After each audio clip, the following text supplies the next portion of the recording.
Okay, can you send me that? Minister of State? And are we putting him down on the list? It's okay. It's okay.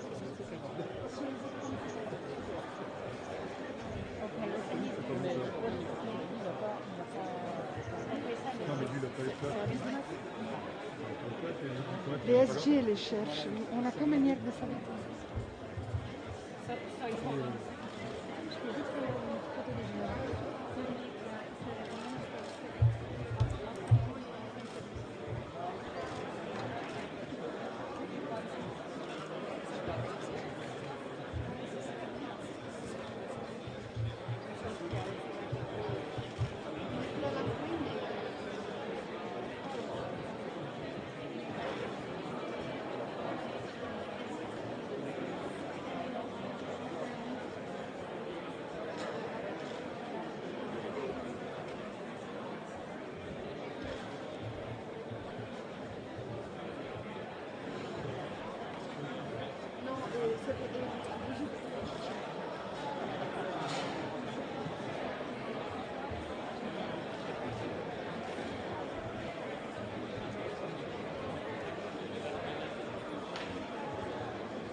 done a lot of surgery. Excuse-moi, surgeon.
Ah, Monsieur Maurer. Venez. On vous cherche. Oh, I was looking for you. Oh, sorry. Great to see you. Thank you. You have been like. Because we were not able to accommodate all. No, he's not ambassador. He's a deputy minister. Can I come back to you? Yeah, of course I'm a Okay.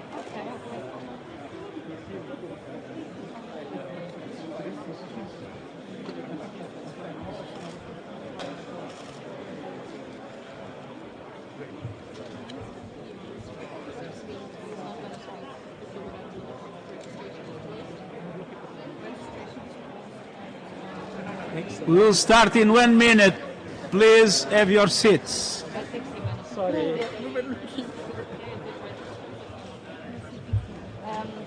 Romania. What's happening to Romania? Can you find out?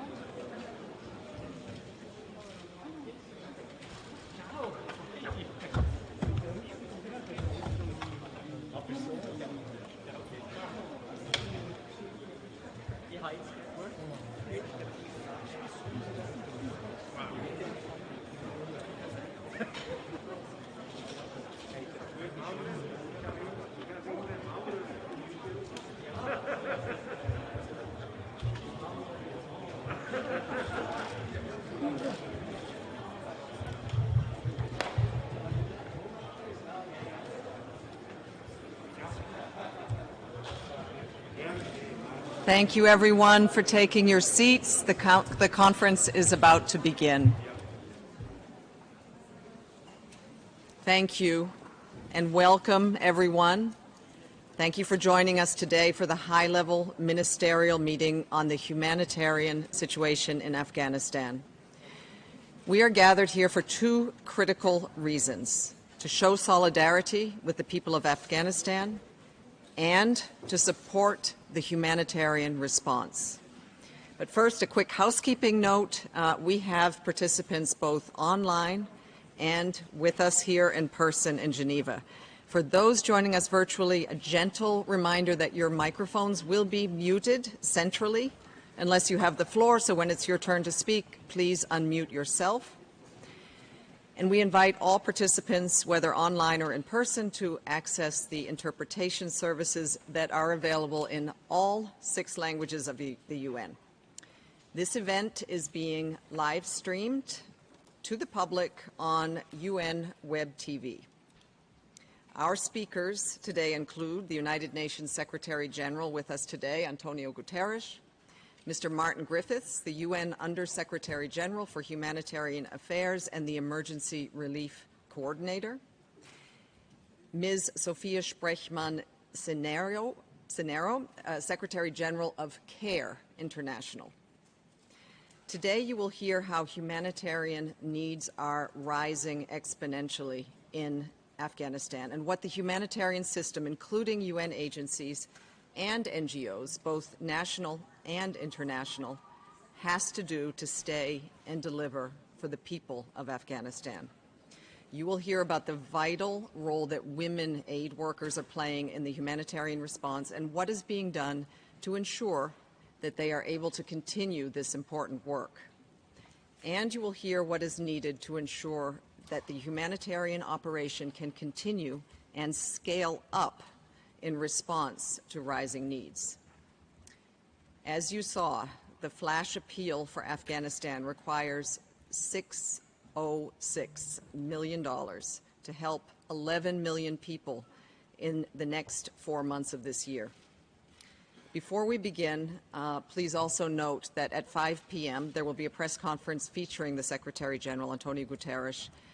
He will go out briefly to address the media. We all know how important it is that we have the media covering this situation, and he will return to the room after the press conference concludes and will be with you until the end of this event. And now it is my pleasure to turn the floor to the Secretary General, who is our first speaker today. Secretary General, you have the floor.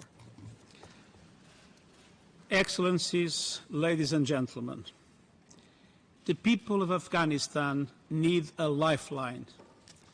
After decades of war, suffering and insecurity, they face perhaps their most perilous hour. Now is the time for the international community to stand with them. And let us be clear, this conference is not simply about what we will give to the people of Afghanistan. It is about what we owe. Excellencies, even before the dramatic events of last week's, Afghans were experiencing one of the worst humanitarian crises in the world. Today, 1 in 3 Afghans do not know where their next meal will come from. The poverty rate is spiraling, and basic public services are close to collapse. Hundreds of thousands of people have been forced to flee their homes, and at the same time, Afghanistan faces a severe drought, the second to hit the country in 4 years. Many people could run out of food by the end of these months, just as winter approaches. And of course, COVID-19 continues to stalk the country. Excellencies, the United Nations family and the humanitarian system at large are delivering for the people of Afghanistan with food, life-saving interventions and essential health care, including maternal health care.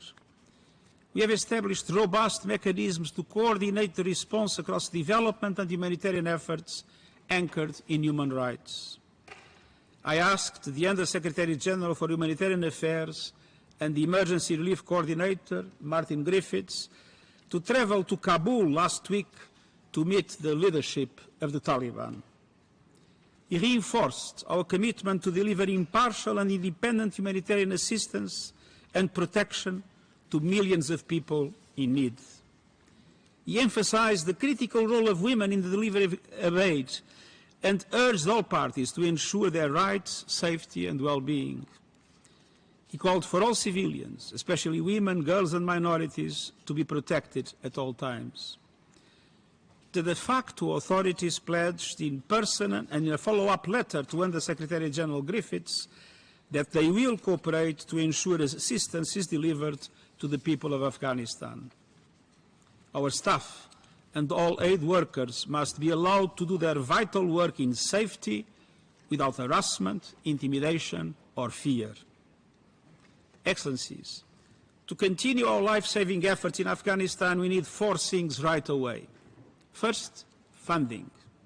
We need more and we need it quickly. And we need to be flexible enough to adapt to the fast-changing conditions on the ground. I urge you to support our flash appeal for $606 million to get urgent assistance to 11 million people in the next 4 months. Today, we are announcing a $20 million allocation from the UN Central Emergency Response Fund to support the humanitarian operation in Afghanistan. Second, we need your help to boost humanitarian access, including the air bridge with Kabul and other hubs in Afghanistan. The United Nations Humanitarian Air Service, UNHAS, established an air bridge from Islamabad into Kandahar, Mazar and Herat, with operations running since the end of August. Yesterday, UNHAS flights were resumed from Islamabad to Kabul and are now fully operational across the country. This work must continue, and much more is needed. We need to be able to move aid workers and humanitarian supplies in and out of the country. We need unimpeded access to get to hotspots quickly, safely monitor response, and move relief items within the country. Third, we need to safeguard the rights of women and girls in Afghanistan, including through access to education and other essential services. One of the bright spots of Afghanistan today is the new generation of women leaders and entrepreneurs, educated and flourishing over the last 2 decades. Afghan women and girls want to ensure that gains are not lost, doors are not closed, and hope is not extinguished. This is central to the future of the country and every Afghan. Finally, we need to ensure that our humanitarian response saves lives, but also saves livelihoods. The people of Afghanistan are facing the collapse of an entire country all at once. Afghanistan faces a development emergency, and we must protect the progress of the 2 last decades. In doing so, we must ensure that local economies remain functional, that people can stay in their communities and in their homes, and that they have access to basic services, basic income, and social protection. The international community must find ways to make cash available to allow the Afghan economy to breathe. A total collapse would have devastating consequences to the people and risk to destabilize the neighboring countries with a massive outflow. Stopgap solutions are critical, but the Afghan people will need our support over the long haul. So too will member states generously opening their doors to Afghans forced to flee their country. And all member states must respect international refugee protection responsibilities. Our support must match the scale of the needs. Excellencies, I have visited Kabul many times over many years of conflict. These missions were full of horror, misery, and grief. But they were also marked by the hope, faith, and determination of the Afghan people I met. They want extreme poverty to be eradicated. They want decent jobs to be available. They want their lives and basic freedoms to be protected. They want their country free of insecurity and terror.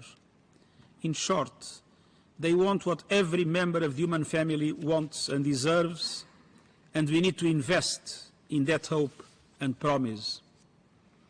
Allow me to close with a special word of admiration and gratitude to the United Nations staff and the entire aid community in Afghanistan, the vast majority of whom are Afghan nationals.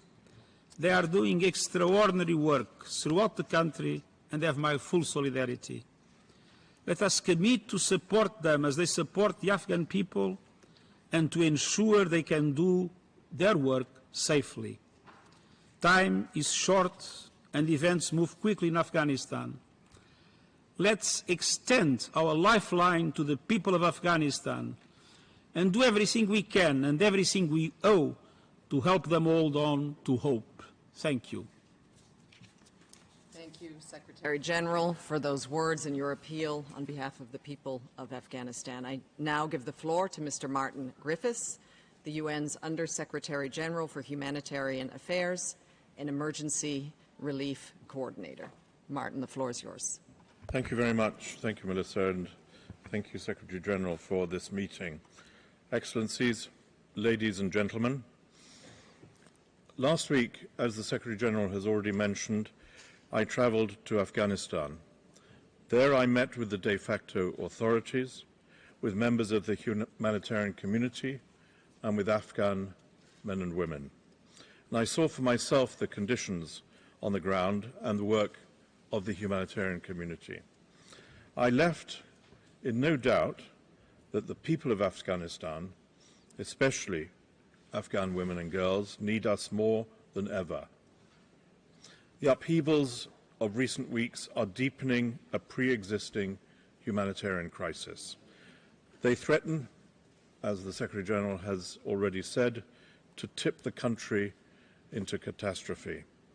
And we have already heard about the dire humanitarian needs in Afghanistan from the Secretary-General. We have all been watching, the whole world has been watching in horror, the scenes of turmoil and desperation unfolding in Afghanistan in recent weeks. And today is exactly about turning that concern into action. The humanitarian system needs immediate, generous, flexible funding. And you have been generous. Donors have given more than $500 million to the humanitarian response in Afghanistan in 2020, last year. And with that funding, agencies and national and international NGOs have helped 8 million people in Afghanistan so far this year. Your support to the Afghanistan Humanitarian Fund has allowed us to be at the forefront of the response, translating $70 million in donor pledges from many governments here present into life-saving humanitarian action by some 44 NGOs and local Afghan partners. But more is now needed. With the $606 million in this flash appeal today, we can help nearly 11 million people over the next 4 months. The lives of millions of Afghan civilians are at stake, and so any sanctions or counter-terrorism measures applied by member states must always exclude, exempt, impartial humanitarian activities from their scope. Excellencies, the humanitarian community stands with the people of Afghanistan, and we're determined to stick by them as they enter this next deeply uncertain phase. And as we help them deal with the immediate humanitarian crisis in front of us, we will also seek to protect, as already mentioned, those hard-won development gains. The role of women and girls is crucial, as anywhere. They must have access to education. They must have their rights and access to other essential services as anywhere else in the world. And a better future for Afghanistan in particular depends on the meaningful participation of women in all sectors of Afghanistan's economy and governance. I mentioned my visit to Kabul last week, where I met with the Taliban leadership, and we discussed and agreed on several important issues, and we have received assurances in writing subsequently. Please allow me to read some excerpts from this letter, and I quote, "We assure you that we will remove previous and current impediments in front of your assistance and all related projects working under supervision of UN and other international organizations in Afghanistan, and all partners will be fully allowed to help the vulnerable people in Afghanistan in the current situation.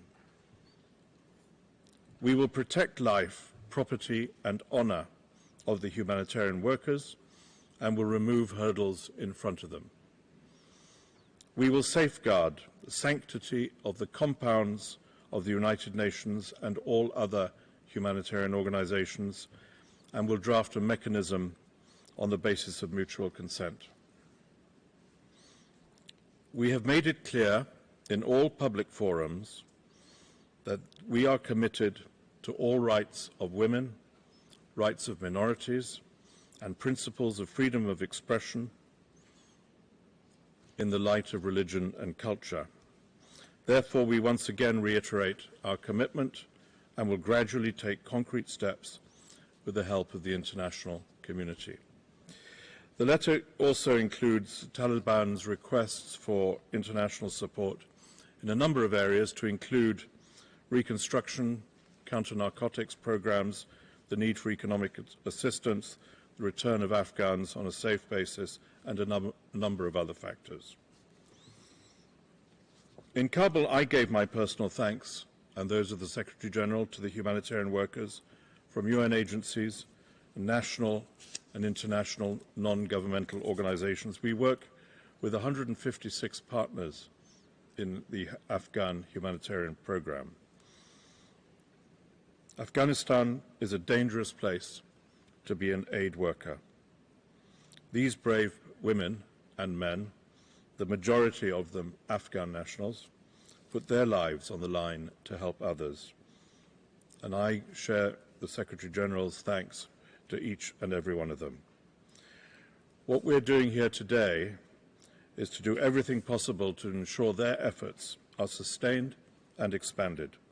The United Nations is rapidly increasing staff presence, mobility, and delivery to meet the extraordinary needs facing the people. The Secretary General has already referred to the resumption of UN air operations, and we have also had written agreement and security commitments from the Taliban only yesterday as regards UN road missions, which have now started to take place from today. Now is the time not only to resume operations and mobility, but to expand beyond what was possible in recent years. And we face the prospect of winter. United Nations imports of essential supplies continue. For example, in a joint World Health Organization World Food Programme effort yesterday, a series of 3 planes delivered around 50 metric tons of essential drugs to Mazar-e-Sharif.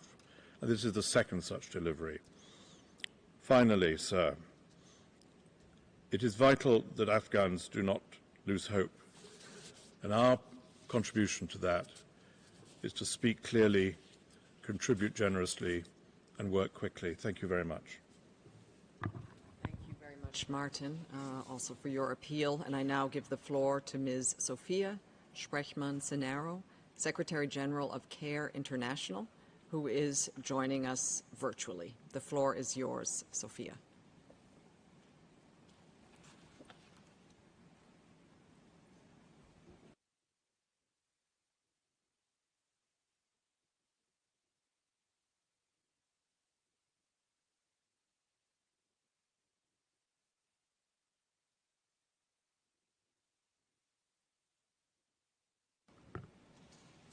May I ask the Secretary General of CARE International to kindly switch to the conference and take the floor.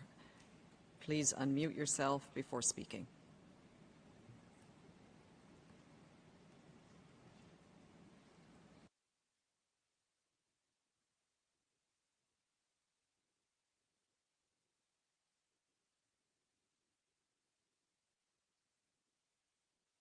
We are having issues connecting to the Secretary General of CARE International. I suggest that we come back to her, and I turn to Your Excellencies and other distinguished guests for interventions from the floor and virtually. May I please make a request? We have this is a popular conference. We have so many participants wishing to take the floor in a limited period of time. So we're asking please to limit your statements to 3 minutes maximum so that all speakers today will have the chance to speak. I am very pleased. Here with us today is His Excellency, the Vice President and Head of Federal Department of Foreign Affairs, His Excellency Mr. Ignacio Cassis. Mr. Cassis, you have the floor.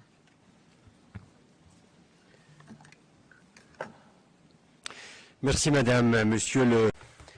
Thank you very much, Madam, Mr. Secretary General, Excellencies, ladies and gentlemen. A mountain, no matter how high it is, has a road that leads to the summit, according to an Afghan proverb. When we look at the situation in Afghanistan today, we have the impression that we are at the foot of an enormous mountain. And as we look at this mountain, we shouldn't feel discouraged, because if we start placing one foot before the other, we will reach the summit. The conference that we're holding today is that first step, and I'd like to thank the Secretary General for having taken the initiative. Today, numerous representatives have found the road to Geneva, either physically or via video, and this shows our concerns and the need to respond to the urgent needs of Afghan people.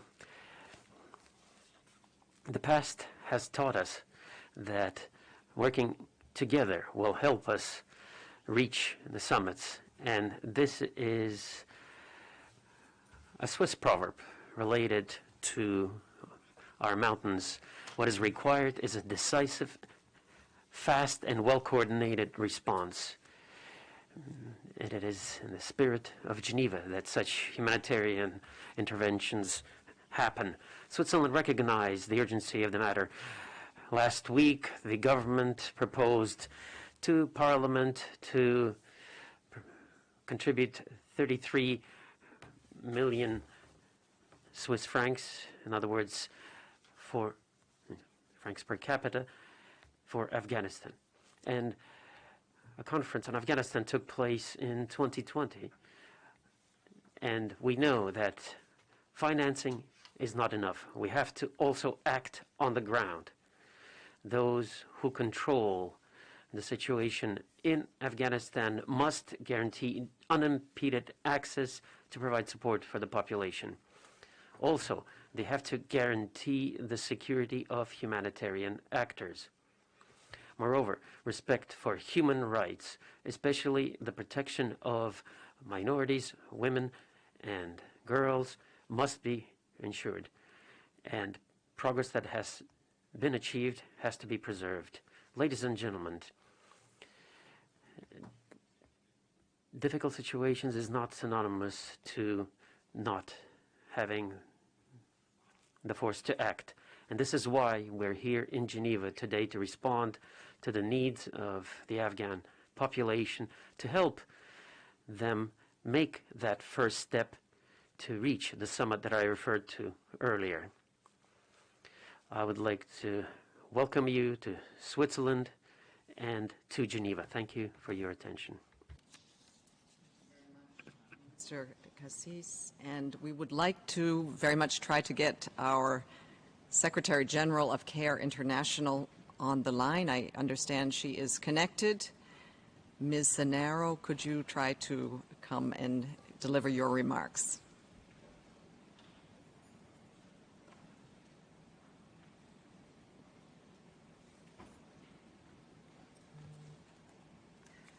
Okay. It seems that we're having still some problems with the connection. Apologies. We will try to come back to her later in the conference. It's now my pleasure to introduce the State Minister for Foreign Affairs of Qatar, His Excellency Sultan bin Saad Al Maraka. He's joining us virtually from Qatar. His Excellency, the floor is yours. Thank you so much, Mr. Rahim. Thank you. In the name of God, the merciful and the compassionate. Mr. Secretary General, Excellencies, ladies and gentlemen, I have the pleasure to thank the Secretary General for extending the invitation and also for the efforts taken, and also for giving the United Nations instructions to work to deal with the situation in Afghanistan. Qatar is ready to work closely with the United Nations. Excellencies, the humanitarian challenges and developmental challenges that the Afghan population has been suffering from for a long time, and also the impact of COVID-19 and drought, All of this requires urgent humanitarian assistance by the international community to help the Afghan population overcome these difficult challenges and to preserve the progress achieved in all areas and also defend the rights of people. Qatar has been providing support, and we will be providing support to the humanitarian action. And significant efforts have been made over the last several years to support our work towards this objective. Despite the recent circumstances, Qatar, as a partner, and thanks to our mediating efforts and thanks to our international relations, helped forge consensus around the situation in Afghanistan to defend the interests of the people of Afghanistan. We called upon our partners and international partners, as well as the leaders in Afghanistan, and we carried out work over the last years to ensure stability in Afghanistan and deal with humanitarian questions. We reiterate the need to join our efforts to protect civilians, ensure safe corridors to ensure the arrival of humanitarian assistance, and ensure that it is possible to achieve national reconciliation and preserve the progress achieved by the Afghan population and fight terrorism in order to ensure that Afghanistan does not become a factor of instability in the region. Excellencies, ladies and gentlemen, in light of the humanitarian duty that we must carry, we have helped evacuate thousands of Afghan people. We provided temporary housing, food, and medical assistance, as well as COVID-19 vaccines. Qatar sent specialized technical teams to rebuild the Kabul airport in order to help provide humanitarian assistance and safe travel. Also, helping to ensure safe humanitarian corridors for assistance, and we have provided support to the United Nations in delivery of food and medicines and special food programs as part of urgent humanitarian assistance. And just last Saturday, Qatar sent 128 tons of foodstuffs and medicines.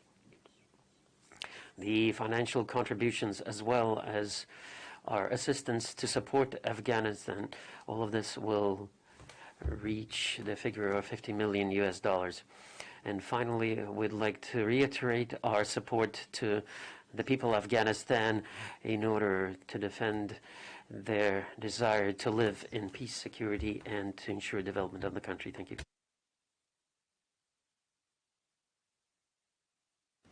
Thank you very much to the State Minister for Foreign Affairs of Qatar for your statement and for your support. I'd next like to ask the Federal Minister for Foreign Affairs of Germany, Mr. Heiko Maas, to take the floor. Thank you very much, Secretary General, Undersecretary General, dear colleagues, ladies and gentlemen. Together, we must send a clear message. We will continue and step up humanitarian support for Afghanistan, and we stand in solidarity with the countries affected by the Afghan crisis, particularly Pakistan, Iran, and the Central Asian republics. Yeah. Germany has already increased its humanitarian funding to Afghanistan and the region by 100 million euro. And we intend to provide another 500 million euro to help Afghanistan and its neighboring countries, also through the humanitarian flash appeal. In the European Union, we are working on a European compact with Afghanistan neighbors to strengthen resilience and neighboring countries. And we look forward to coordinating such steps with the efforts of the broader international community and the United Nations. Ladies and gentlemen, humanitarian assistance needs access. We therefore urge the Taliban leadership to guarantee the safety and security of humanitarian agencies and their personnel in Afghanistan. Beyond humanitarian aid, our future engagement with the Taliban government will be determined not by its words, but by its actions. We expect people for whom we are responsible to be able to leave the country. The Taliban have to respect basic human rights, and Afghanistan must never again become a place from where terrorism threatens the world. The formation last week of an interim government excluding other groups was not the right signal needed for international cooperation. Ladies and gentlemen, the Afghan people need our support. I sincerely thank the United Nations and all other humanitarian organizations currently on the ground in Afghanistan. And their humanitarian workers are displaying immense courage, and we should join hands to give them the means by their need. Thank you.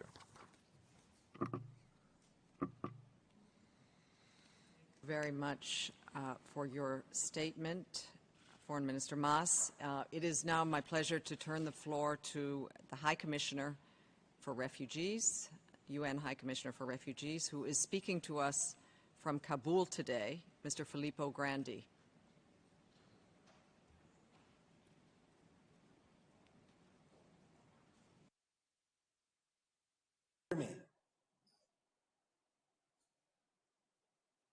Can you hear me, Melissa?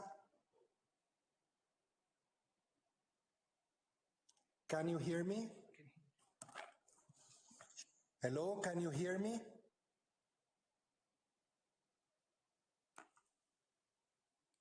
Yes.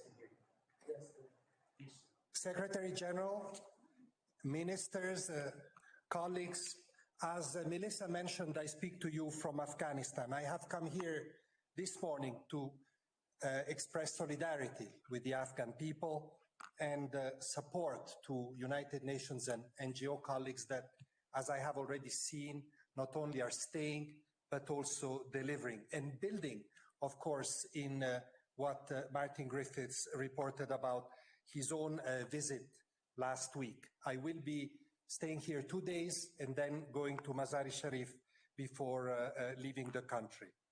Much focus in the last few weeks has been put on evacuating people from Afghanistan. Now is the time to pay urgent attention to the dramatic situation inside the country that has already been described.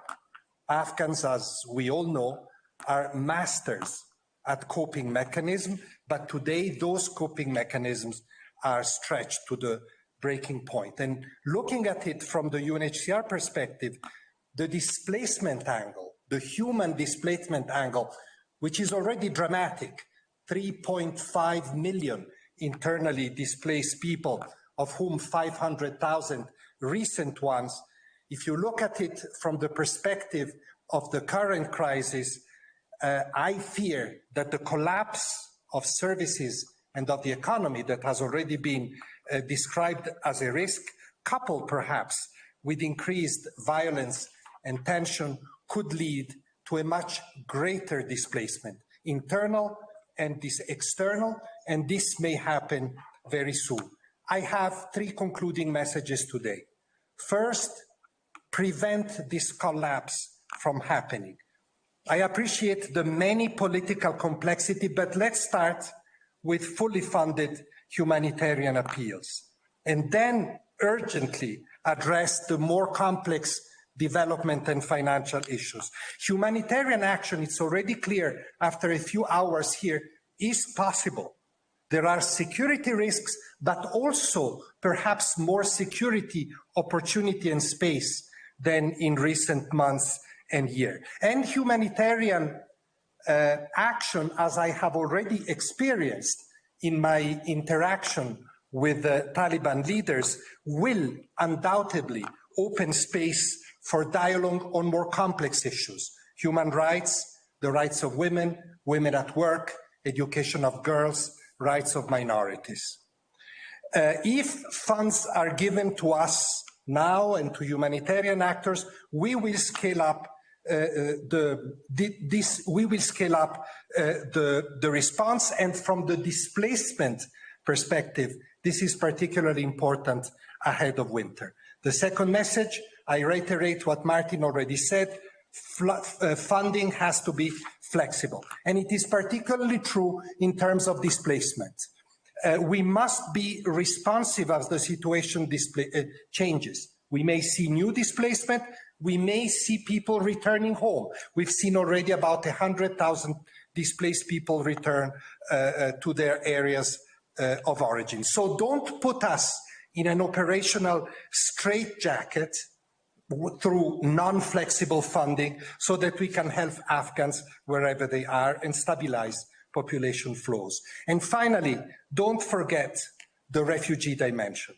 Don't forget millions of Afghan refugees, unregistered Afghans, and their hosts, especially in Iran, in Pakistan, but also in Turkey, where I was just a few days ago.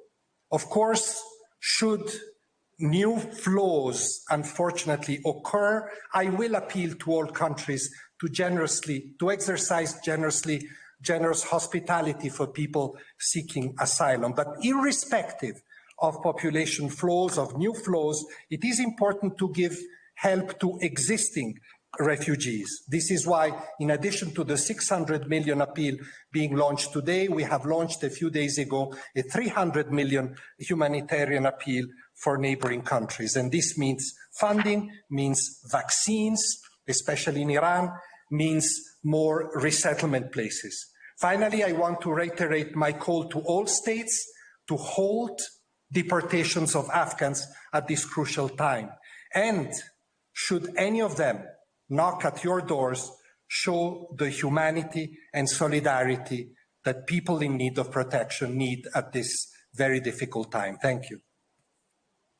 Thank you very much to Filippo Grandi, especially for joining us in Kabul and from Kabul with those insights and those appeals. It is now my pleasure to turn the floor to the Secretary of State for Foreign, Commonwealth and Development Affairs and First Secretary of State, His Excellency Right Honorable Dominique Raab from the United Kingdom.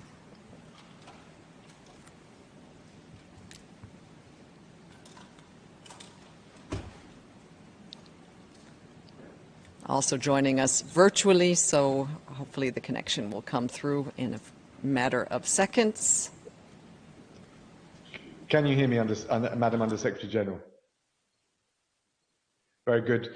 Mr. Secretary General, Madam Under Secretary General, Your Excellencies, thank you very much for convening this important meeting, for shining a spotlight on the humanitarian crisis in Afghanistan. We share the assessment that we've heard, the concern about the very serious crisis facing Afghans today. And if the economy and basic services collapse, there is a real risk of a downward spiral with a knock-on set of implications for the region. And we see a tragic overlap between our moral interest, but also our strategic interest in preserving regional stability. Can I pay tribute to the many agencies, UN and NGOs that are operating in very difficult conditions. I should say in Afghanistan. And we are calling on the Taliban and using what engagement we have and what leverage we have to call on the Taliban to follow through on their promises to allow those humanitarian agencies to operate in a secure environment, to respect international humanitarian law. And of course, we're very mindful that in many parts of Afghanistan, it is only women who have access to and can deliver some of the critical services that benefit women and girls. I think I would also say beyond the requirement for safe passage, I think we will also want to press the Taliban to make sure that Afghanistan is not used as a safe haven for terrorism, and that we do not see some of the previous systematic abuses of human rights we've seen in the past.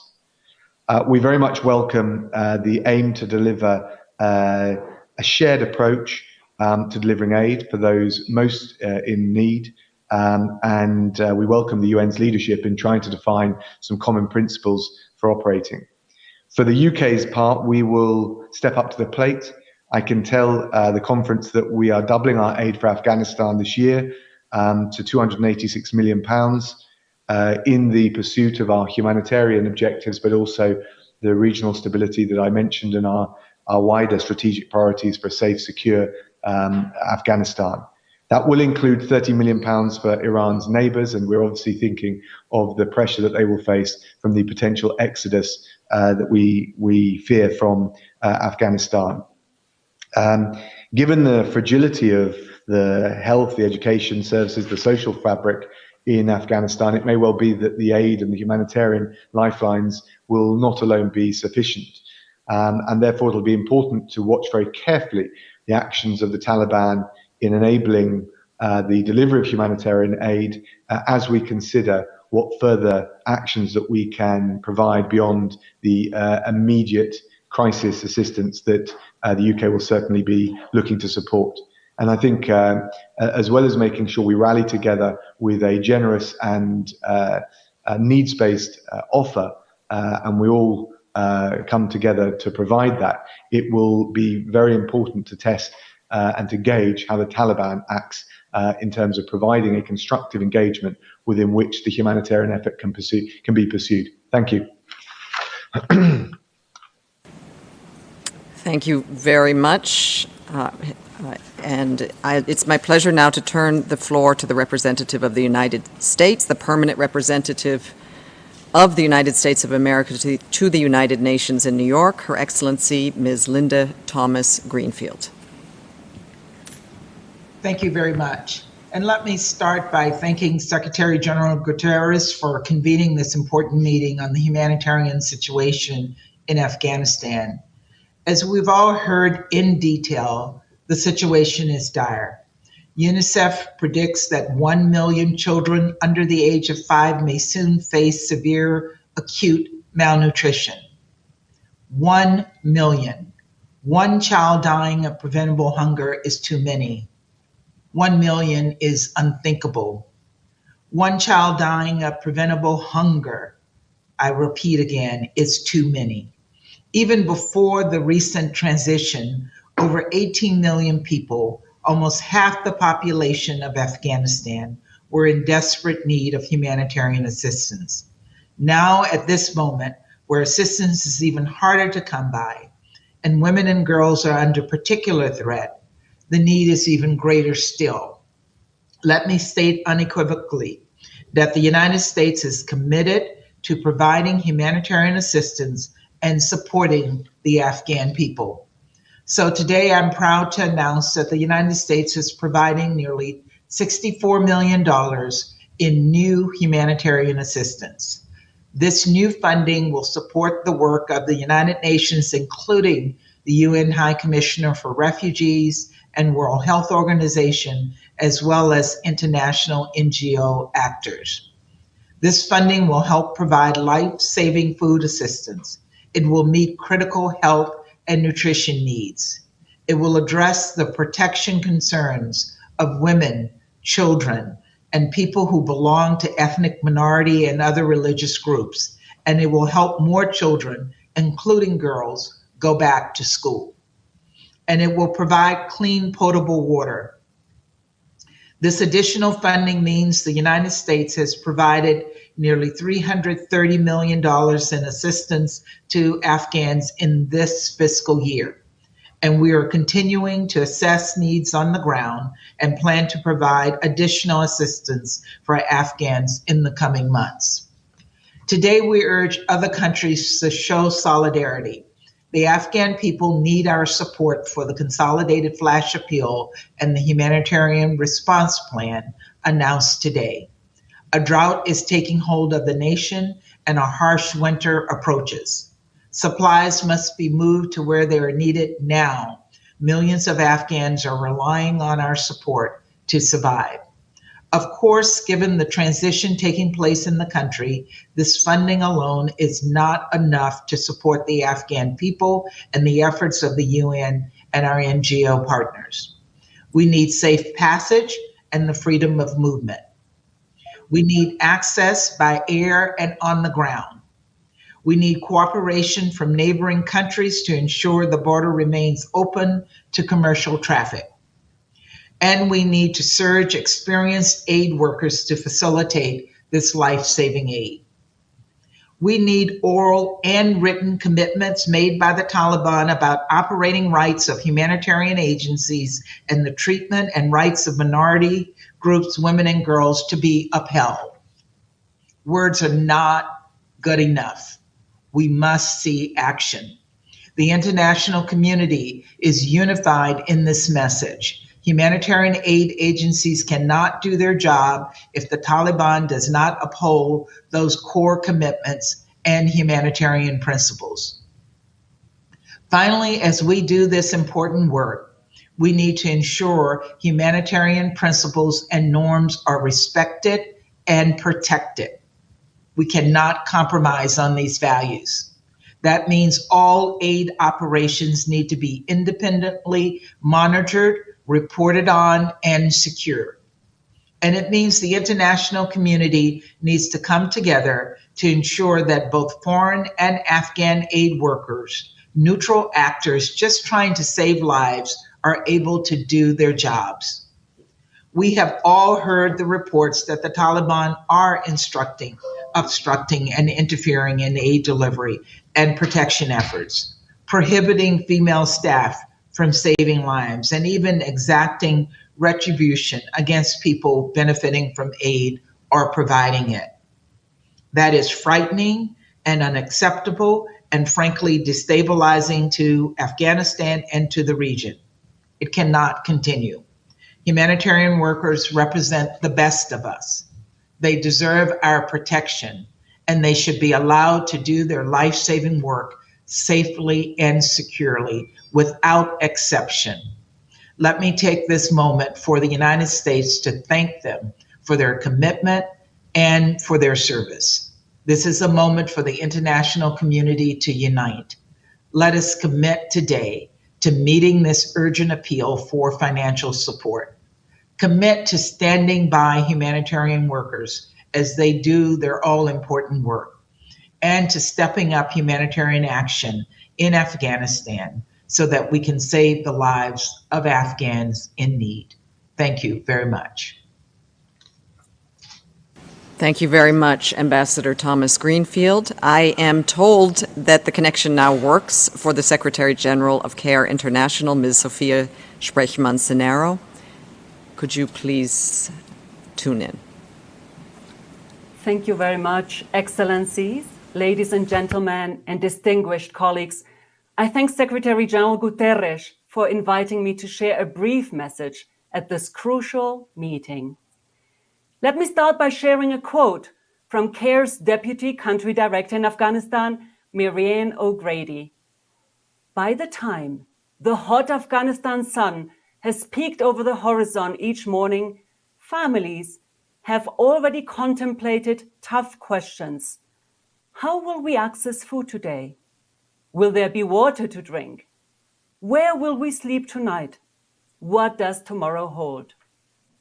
CARE, together with our international peers, have been operating in Afghanistan for many decades in close partnership with Afghan civil society organizations. Collectively, we have over 30,000 dedicated male and female staff delivering assistance across all sectors and in all provinces of the country. With a long history of working side by side with communities from both urban cities to hard-to-reach rural areas, we have not only built the collective experience, agility, and dedication to continue aid programming and scale it up, but also the local networks, partnerships, and community acceptance that is so critical for us to do so. So, while this current situation may seem complex and operationally challenging, it is not new for NGOs. What is new is the scale of needs. Afghanistan is suffering one of its worst ever droughts, with 1 in 3 Afghans now facing crisis level of food insecurity, rising inflation, and a struggling health, education, and social support system. Afghans are being dealt blow after blow.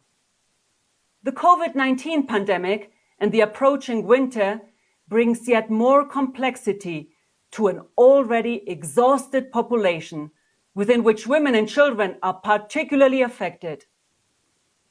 To member states and our UN partners present today, I want to emphasize 3 key areas that must be addressed if we are to effectively meet these needs at scale.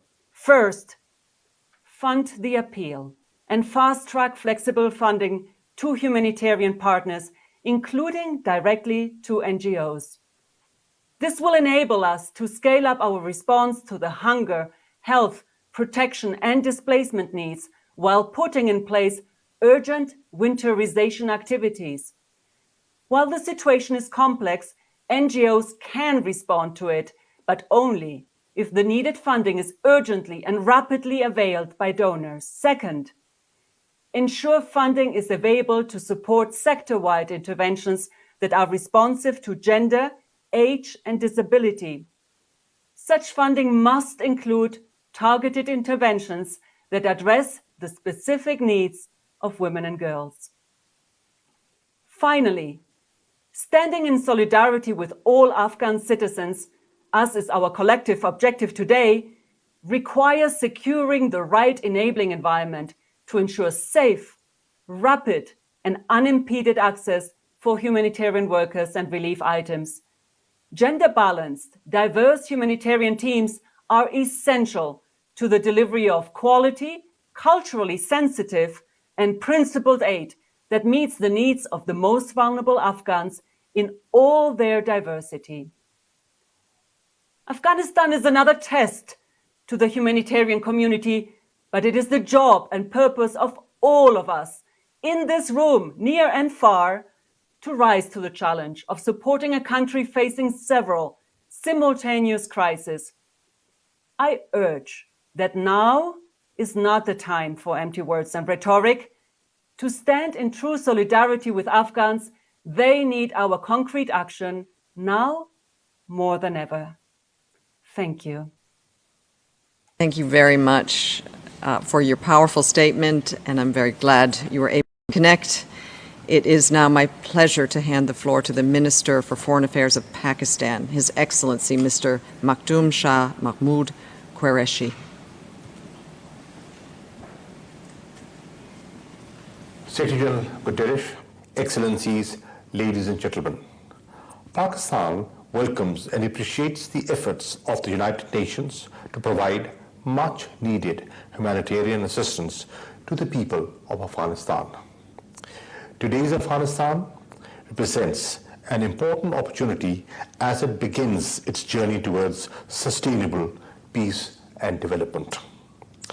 The recurring cycles of conflict and instability during the last 4 decades can finally be stopped.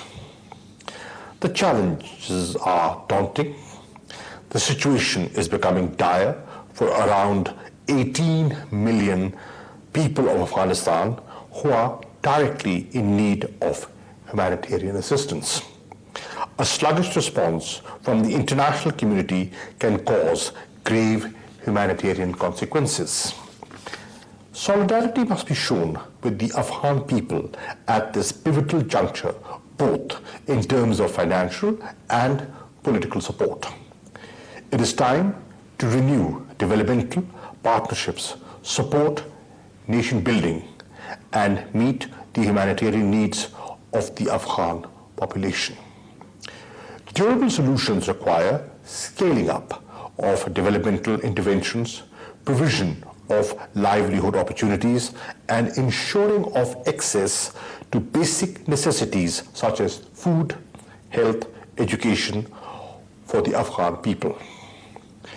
Whilst we focus on the humanitarian situation inside Afghanistan, we must not forget millions of Afghans in large refugees hosting countries, from whom international support has dwindled over the years.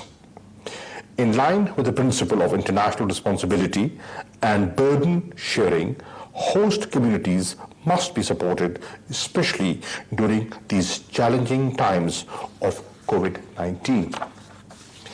Excellencies, on its part, Pakistan has been supporting the humanitarian efforts in Afghanistan in several ways, including by facilitating the evacuation and relocation of international staff and establishment of a humanitarian corridor for the delivery of relief goods through air and land routes.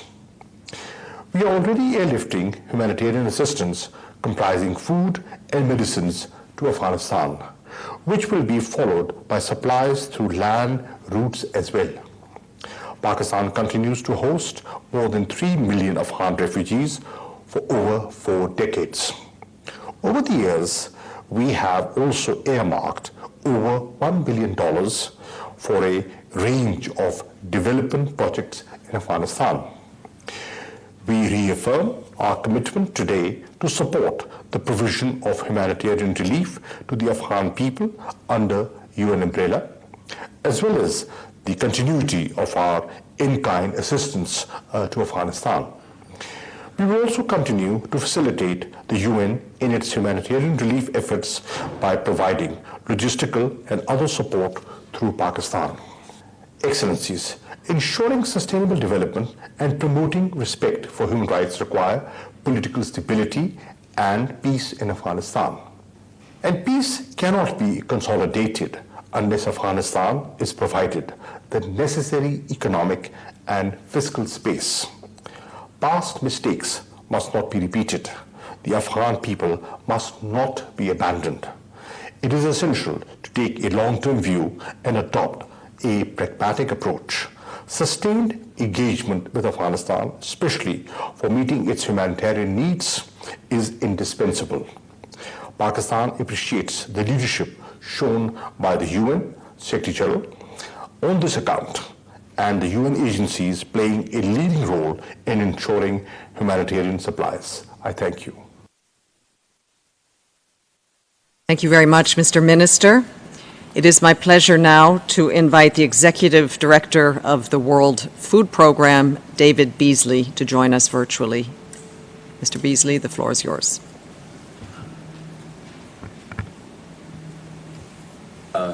It's a pleasure to be with you, and I certainly wish we didn't have to have this meeting today, but things are as they are in the humanitarian world where we're responding. It was good to see Filippo on the ground, Martin Griffith, who just came back. I was in the region 2 weeks ago, making certain that our UNHOS operations were ready to go, and they are, as the Secretary General alluded to. And so we're moving UNHOS operations to a level to make certain that we can move the supplies and medicines. In fact, we just moved some medicines in for our WHO, substantial cargo just in the last few days. And so our trucks are operating, moving fairly smoothly throughout the regions and all throughout Afghanistan. But as the Secretary General was very clear about, and all the speakers before, is that 14 million people, 1 out of 3 are marching to the brink of starvation. They don't know where their next meal is. And on top of that, you have 14 million people in what we call IPC level 2 that's knocking on that same door. So if we're not very careful, we could truly enter into the abyss in catastrophic conditions worse than what we see now. In fact, 3 out of 4 people in Afghanistan are already engaged in coping capacity, because what you're seeing is back-to-back drought, years of conflict, COVID, economic deterioration, lack of cash. In fact, 40% of the wheat crop this year has been lost. And I could just keep going on and on and on. The cooking oil, for example, has doubled just recently. All of these things together are just making really a bad situation for all the people in Afghanistan. We need $200 million, additional $200 million just in the next 6 months to reach the people that we need to reach. In fact, we need to reach now about 14 million. We're reaching 7 million now. Our operations have been ongoing and are continuing to move throughout the land. But now we've got to step up because we're in the lean season, as well as the deterioration that I was referring to. Now, here's what I'm extremely concerned about as well.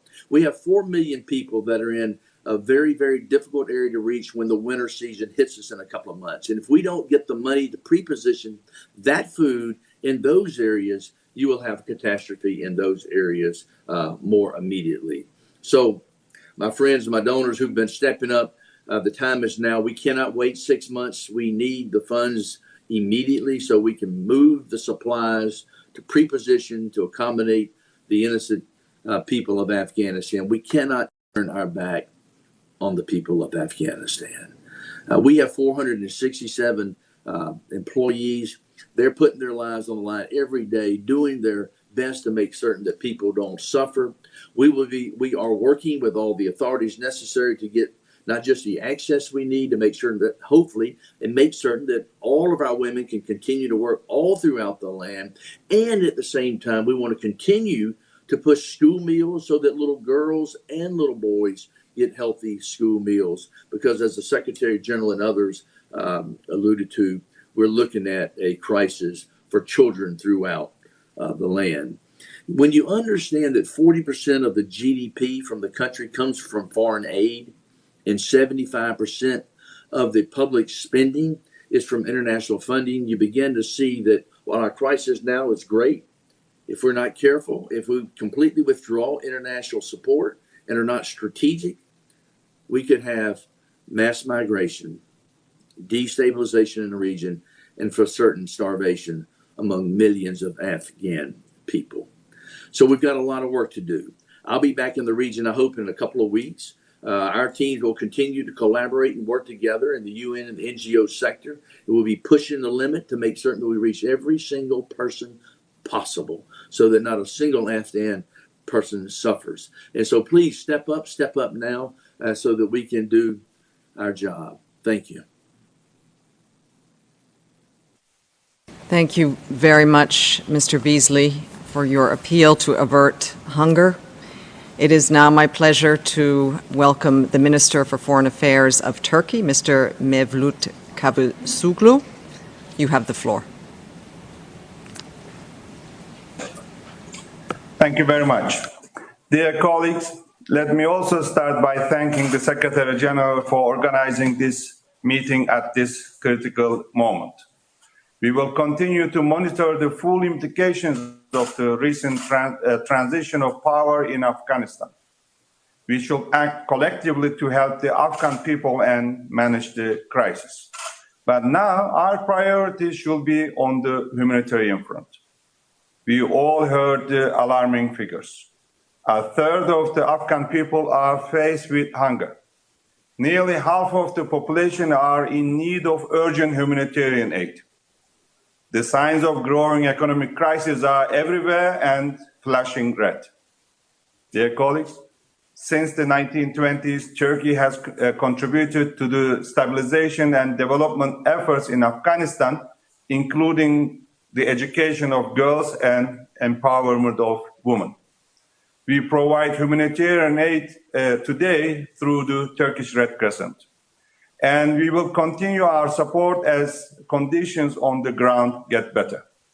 Our embassy in Kabul is operational, and my colleagues are working on the humanitarian files. Certainly, we need collective action. We support the Secretary General's call to mobilize an effective response. The precondition for this is security.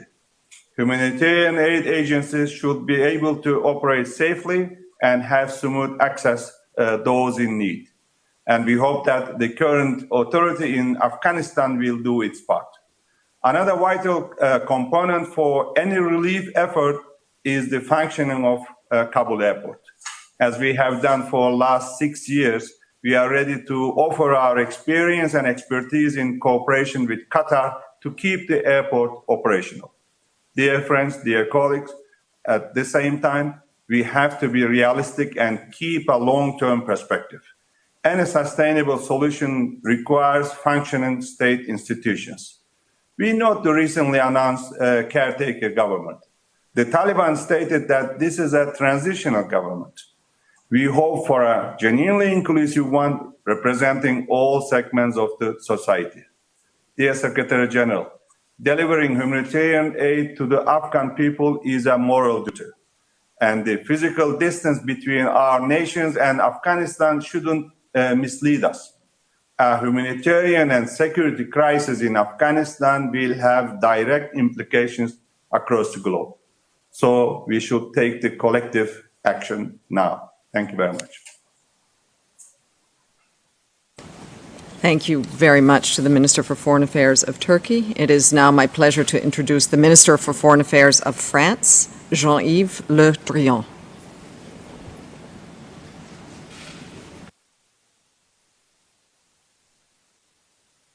Général adjoint aux affaires humanitaires, chère Martine, mes chers collègues, l'Afghanistan se trouve aujourd'hui en état d'urgence humanitaire aux conséquences de la prise de pouvoir par la force par les talibans et du chaos qu'il a provoqué. S'ajoute, vous le savez, le fléau de la sécheresse et de la menace du Covid-19, si bien que près de la moitié de la population est désormais en danger, dont plus de 4 millions de femmes et près de 10 millions d'enfants. Notre responsabilité est d'être à leur côté dans cette nouvelle épreuve. La communauté internationale doit être au rendez-vous de la solidarité. Je vous remercie, Monsieur le Secrétaire général, d'avoir pris l'initiative de cette réunion de haut niveau. Le plan d'urgence que les Nations Unies viennent de publier fixe des priorités claires pour faire une vraie différence sur le terrain. C'est notre feuille de route. Pour réussir, nous devons donner aux acteurs humanitaires les moyens d'agir vite. La France contribuera à cet effort collectif en débloquant 100 millions d'euros pour faire face à l'urgence. Ces financements iront principalement aux agences et aux programmes des Nations Unies. Je pense tout particulièrement au commissariat aux réfugiés et au programme alimentaire mondial. Ces financements permettront de soutenir des actions menées directement en Afghanistan ou dans les pays de la région qui accueillent des réfugiés. Pour réussir, nous devons aussi veiller à ce que le droit international humanitaire soit respecté par tous, conformément à la résolution 2593 du Conseil de sécurité. Un plein accès humanitaire sûr, sans entrave, doit être assuré. Il est en effet crucial que l'ensemble de la population, je pense en particulier aux femmes et aux filles, puissent bénéficier de l'aide humanitaire. Et par ailleurs, rien ne doit faire obstacle au travail des personnels humanitaires féminins. Quant à la sécurité des personnels humanitaires et médicaux, c'est un impératif absolu sur lequel il ne faut pas transiger. Je tiens à rendre hommage aux agences et aux programmes humanitaires des Nations Unies, au Comité international de la Croix-Rouge et à l'ensemble des acteurs humanitaires mobilisés pour aider le peuple afghan et à vous assurer que vous pouvez compter sur le soutien de la France.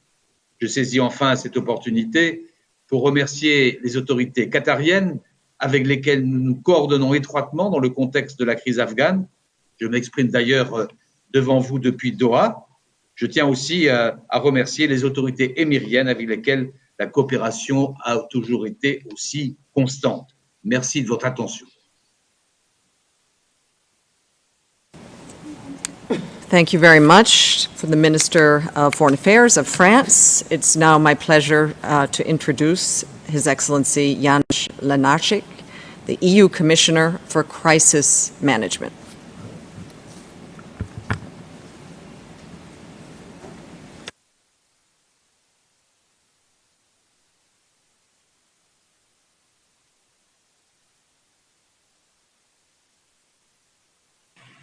Thank you very much, Secretary General Guterres, Excellencies, ladies and gentlemen.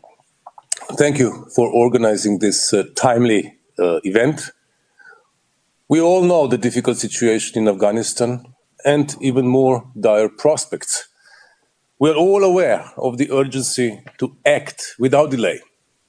The flash appeal correctly outlines the massive humanitarian needs in Afghanistan, being aggravated by an imminent economic meltdown.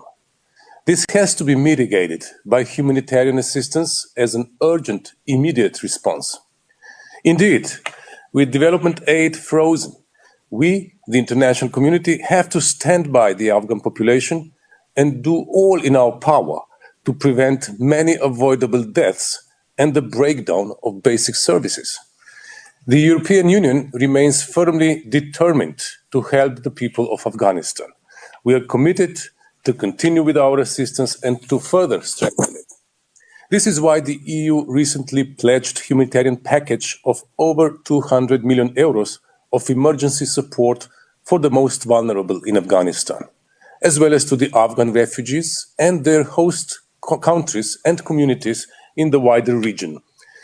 Inside Afghanistan, our priority will be given to healthcare, nutrition, food security, and support to newly displaced populations, as well as shelter, water and sanitation, and preparing for the upcoming winter.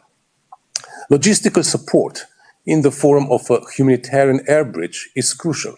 Very importantly, our response will furthermore seek to address critical protection and educational needs, notably for women and girls. Unimpeded access for both male and female aid workers and the safety and security of all humanitarian operators will need to be ensured. And it goes without saying, all humanitarian operations in Afghanistan will need to continue as before, fully in line with the fundamental principles of humanitarian aid. The unified messages to this effect need to be passed to the Taliban and humanitarian principles respected by them. A strong political commitment in support of the people of Afghanistan is required by all countries, donors, and international partners around the world. My colleagues from the European Union member states are here today to demonstrate the strong commitment we all have. The EU will continue to promote a coordinated collective response to the crisis in Afghanistan, including through the Solutions Strategy for Afghan Refugees Support Platform, which the EU is chairing this year. In this context, we are in dialogue both with Afghanistan's neighbors, Pakistan and Iran in particular, as well as with other donors on the immediate priorities in the current situation. We must act now to not fail the Afghan people at this critical time. Thank you. Thank you very much, Mr. Lenarchik. It's my pleasure now to welcome Henrietta Fore, the Executive Director of UNICEF.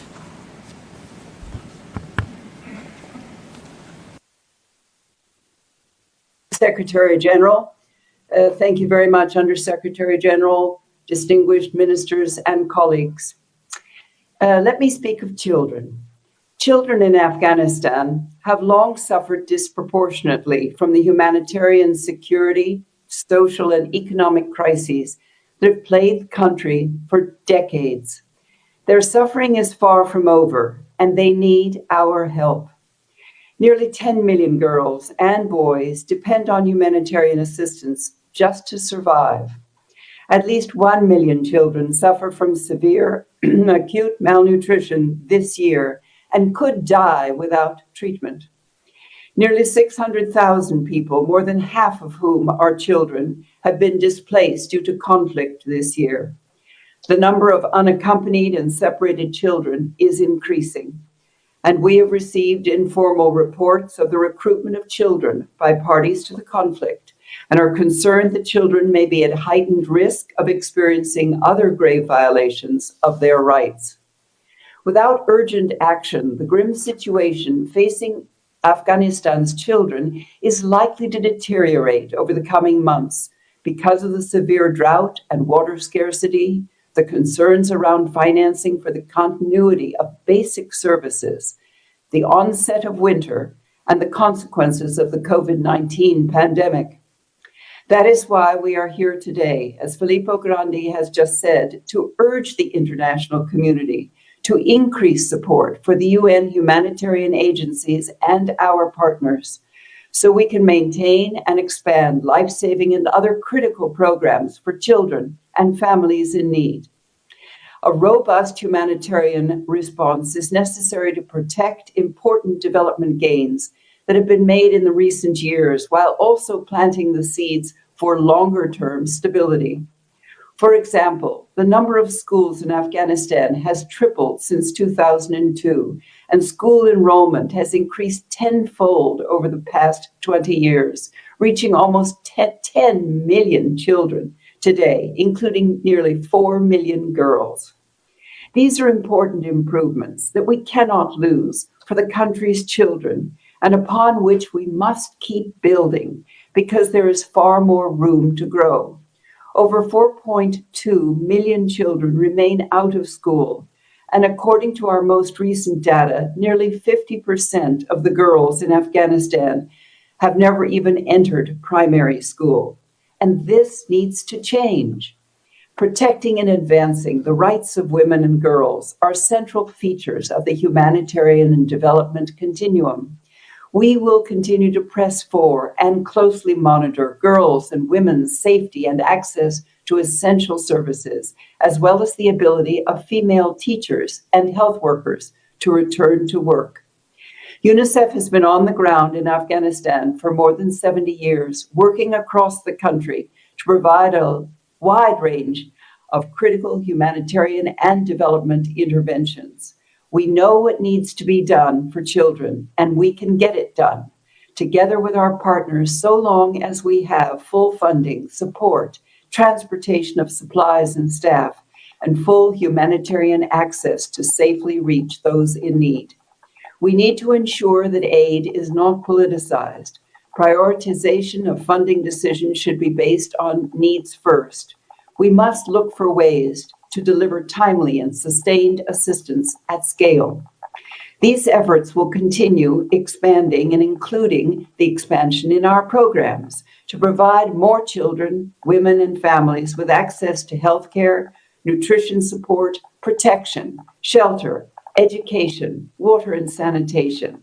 And we are actively exploring options to keep essential services afloat through an all-of-organization effort, humanitarian and development, lives and livelihoods. We are already seeing results. In the last 2 weeks, we have provided 170,000 people affected by the drought with safe drinking water and deployed mobile health teams in 14 provinces to continue delivering basic health services for children and women.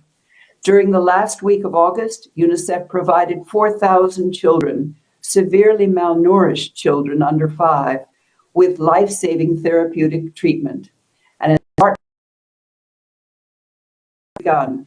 As we speak, UNICEF has at least 2 road missions on the ground in Afghanistan.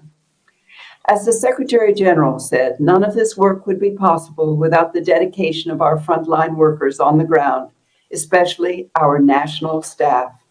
They remain committed to serving children, often at great risk to their own lives, and we owe them a huge debt of gratitude and will do everything in our power to guarantee their safety and protection. So let me echo the earlier comments. Please help us, all of us who are the humanitarians who are working on the ground. There has never been a more urgent time to stand with the children of Afghanistan and the people who serve them. Without your support, essential services will come to a grinding halt and the country will slip further into chaos. We as the world cannot let that happen again. Thank you very much. Back to you, Melissa. Thank you very much, Henrietta, for speaking for the children of Afghanistan. It is now my pleasure to welcome the Minister of Foreign Affairs of Norway, Ms. Ina Eriksen Søreide. You have the floor. Excellencies, Secretary General, Undersecretary General, thank you so much for convening and organizing this very timely meeting. It's imperative right now that we be united in our approach towards the Taliban. UN leadership, of course, is key, and also the rest of the world must have unanimous voices towards the Taliban. This is not the time for competing messages or lack of coordination, and we need to be clear and unequivocal in our communication with the Taliban about their responsibility to respect international humanitarian law and human rights. We've seen the reports during the last few days about women taking to the streets to assert their rights of inclusion, freedom of expression, participation, and peaceful protest, and we have to support them as the international community. There are many issues I could have talked about today when it comes to, for instance, the right of education beyond primary school, but I will focus on the humanitarian issues during my intervention. Firstly, women's participation in society is crucial. Women are, as we know, breadwinners, and millions of Afghan families depend on the income of women to survive. And unless the knowledge and leadership of Afghan women are used to the full, both the humanitarian response and the long-term development efforts will fail.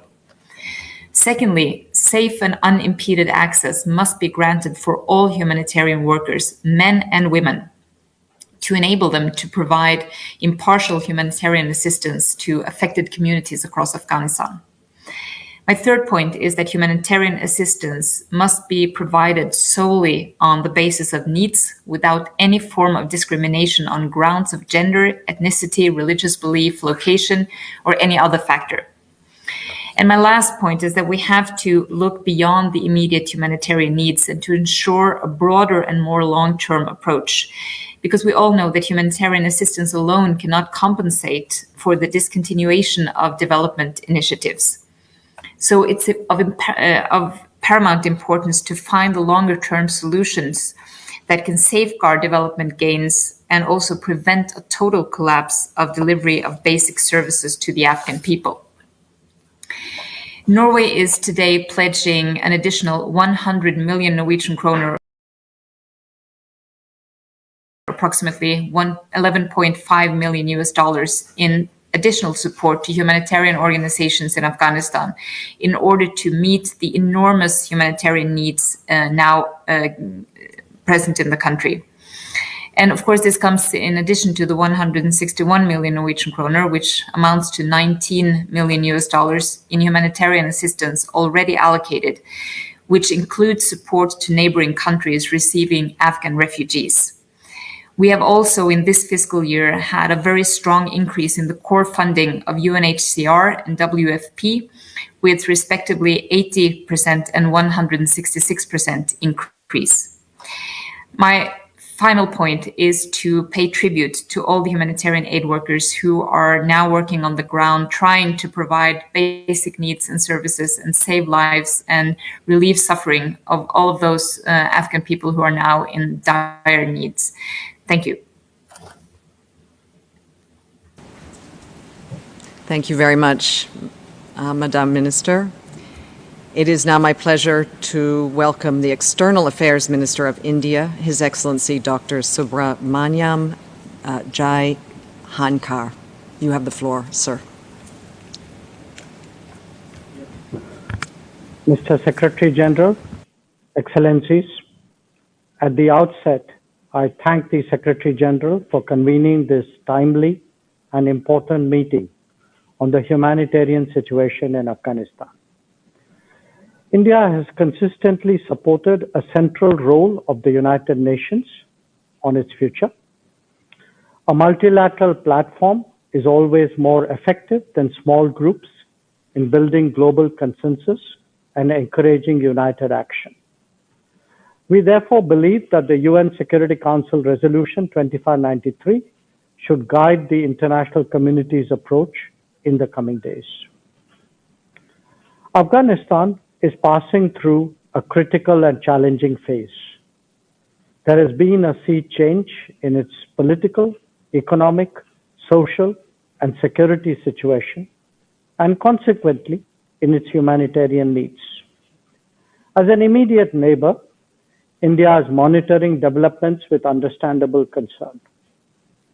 Mr. Secretary General, the UNDP has recently assessed that there is an imminent threat of poverty levels rising from 72 to 97% in that country. This would have catastrophic consequences, not just in our collective fight against poverty, but also for regional stability. Even as we address that, it is important that the issue of travel and safe passage that can emerge as an obstacle to humanitarian assistance be immediately sorted out. Those who wish to travel into and out of Afghanistan should be granted such facilities without obstruction. The normalization of regular commercial operations of Kabul airport would not only assist in that regard, but then become the basis for a regular flow of relief material. This would also accelerate activities that would complement domestic relief measures.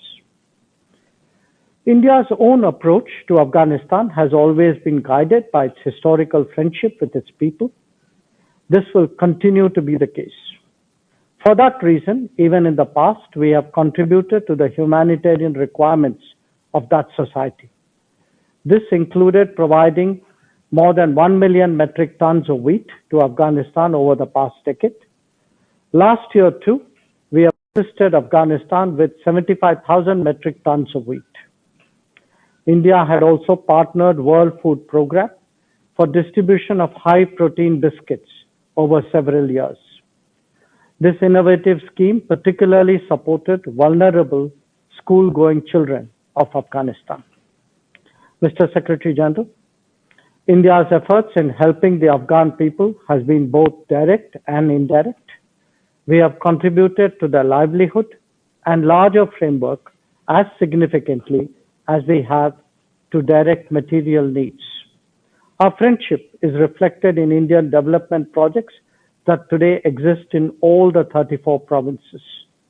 In all, we have invested more than $3 billion for the welfare of the people of Afghanistan. We have undertaken 500 projects in critical areas of power, water supply, road, connectivity, healthcare, education, agriculture, and capacity building. Today, I wish to underline that in the face of a grave emerging situation, India is willing to stand by the Afghan people, just as in the past. To ensure that this happens speedily and effectively, we believe that the international community must come together to create the best possible enabling environment. Among the challenges that the current situation poses is that of efficient logistics. It is therefore essential that humanitarian assistance providers are accorded unimpeded, unrestricted, and direct access to Afghanistan. Once relief materials reach that country, the world will naturally expect a non-discriminatory distribution of humanitarian assistance across all sections of the Afghan society. Only the United Nations has the capacity to monitor such endeavors and reassure donors.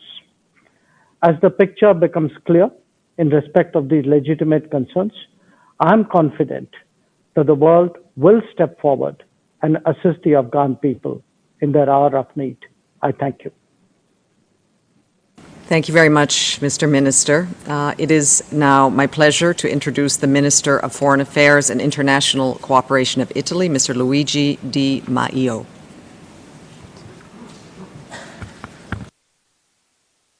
Thank you, Mr. Secretary General. Thank you, Excellencies, for convening this important conference. We share the serious concerns for the situation in Afghanistan and for the fate of the Afghan people. The appointment of the interim government in Kabul raises additional worries, while the humanitarian situation is already deteriorated by years of conflict, extreme climate events, and the COVID pandemic. Half of the population needs humanitarian assistance, basic services are collapsing, the risk of new migration flows is growing. The situation is likely to worsen with the approaching of the winter season. We are extremely worried for the most vulnerable groups such as women, children, victims of war, and IDPs. We need to act now also to prevent the economic collapse of the country. We have a moral duty not to turn our back to the Afghans, preserving the achievements of our 2-decade efforts to promote rights, inclusiveness, and development.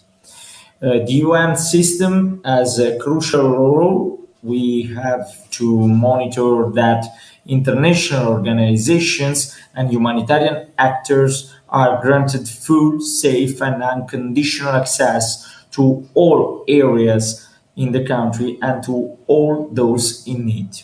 We must pay a special attention to safeguarding the achievements in terms of rights, safety, and well-being of women and girls. Mr. Secretary General, Excellencies, Italy has always supported the main humanitarian organizations in Afghanistan and their activities. We are planning to devote additional resources to humanitarian assistance both in Afghanistan and in neighboring countries for a total amount of 150 million euros. About half of these resources will be devoted to humanitarian activities in Afghanistan. Assistance to IDPs, support to food security and agriculture, health, education, and countering gender-based violence will be at the core of our action.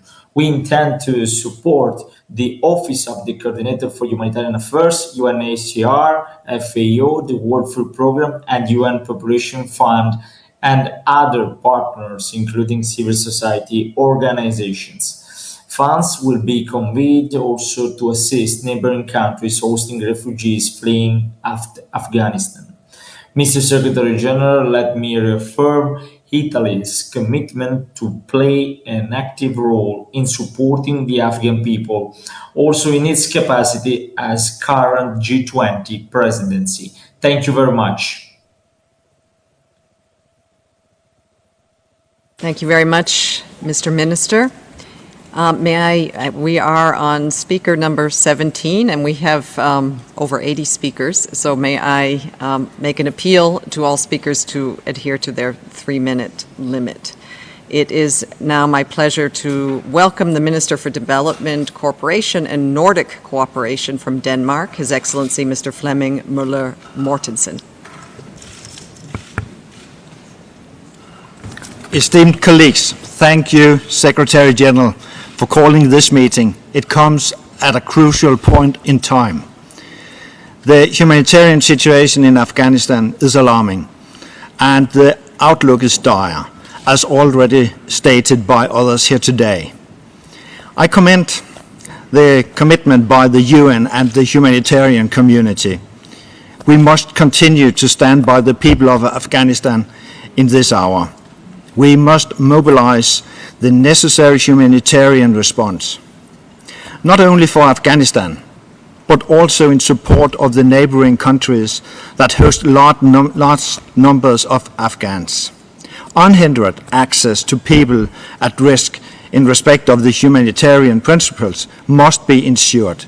Female staff must be allowed to carry out humanitarian work. The international community must stand together in its unified messages to Taliban. In support of this, I am announcing today an additional humanitarian contribution of $38 million. This brings the total Danish humanitarian support to Afghanistan to $80 million since the start of this year. Also, the Danish private sector is stepping forward. Novo Nordisk Foundation and Lego Foundation have announced generous contributions. Denmark has, alongside many of you, maintained a steadfast commitment to Afghanistan for over 20 years now. Danish development and humanitarian support over the years amounts to more than $1.2 billion. Together, we have achieved important results. Child mortality has dropped to half. 9 million children have enrolled in schools, of which 40% were girls. The role of women in politics and in civil services increased considerably. The political context has now changed, but our solidarity with the Afghan people remains. The prospects for Afghan women and girls are particularly heartbreaking. We must support their dreams and aspirations. Denmark currently leads the call to action on protection from gender-based violence in emergencies to prevent, mitigate, and respond to gender-based violences in Afghanistan. More than ever, the people of Afghanistan need our united support. Thank you.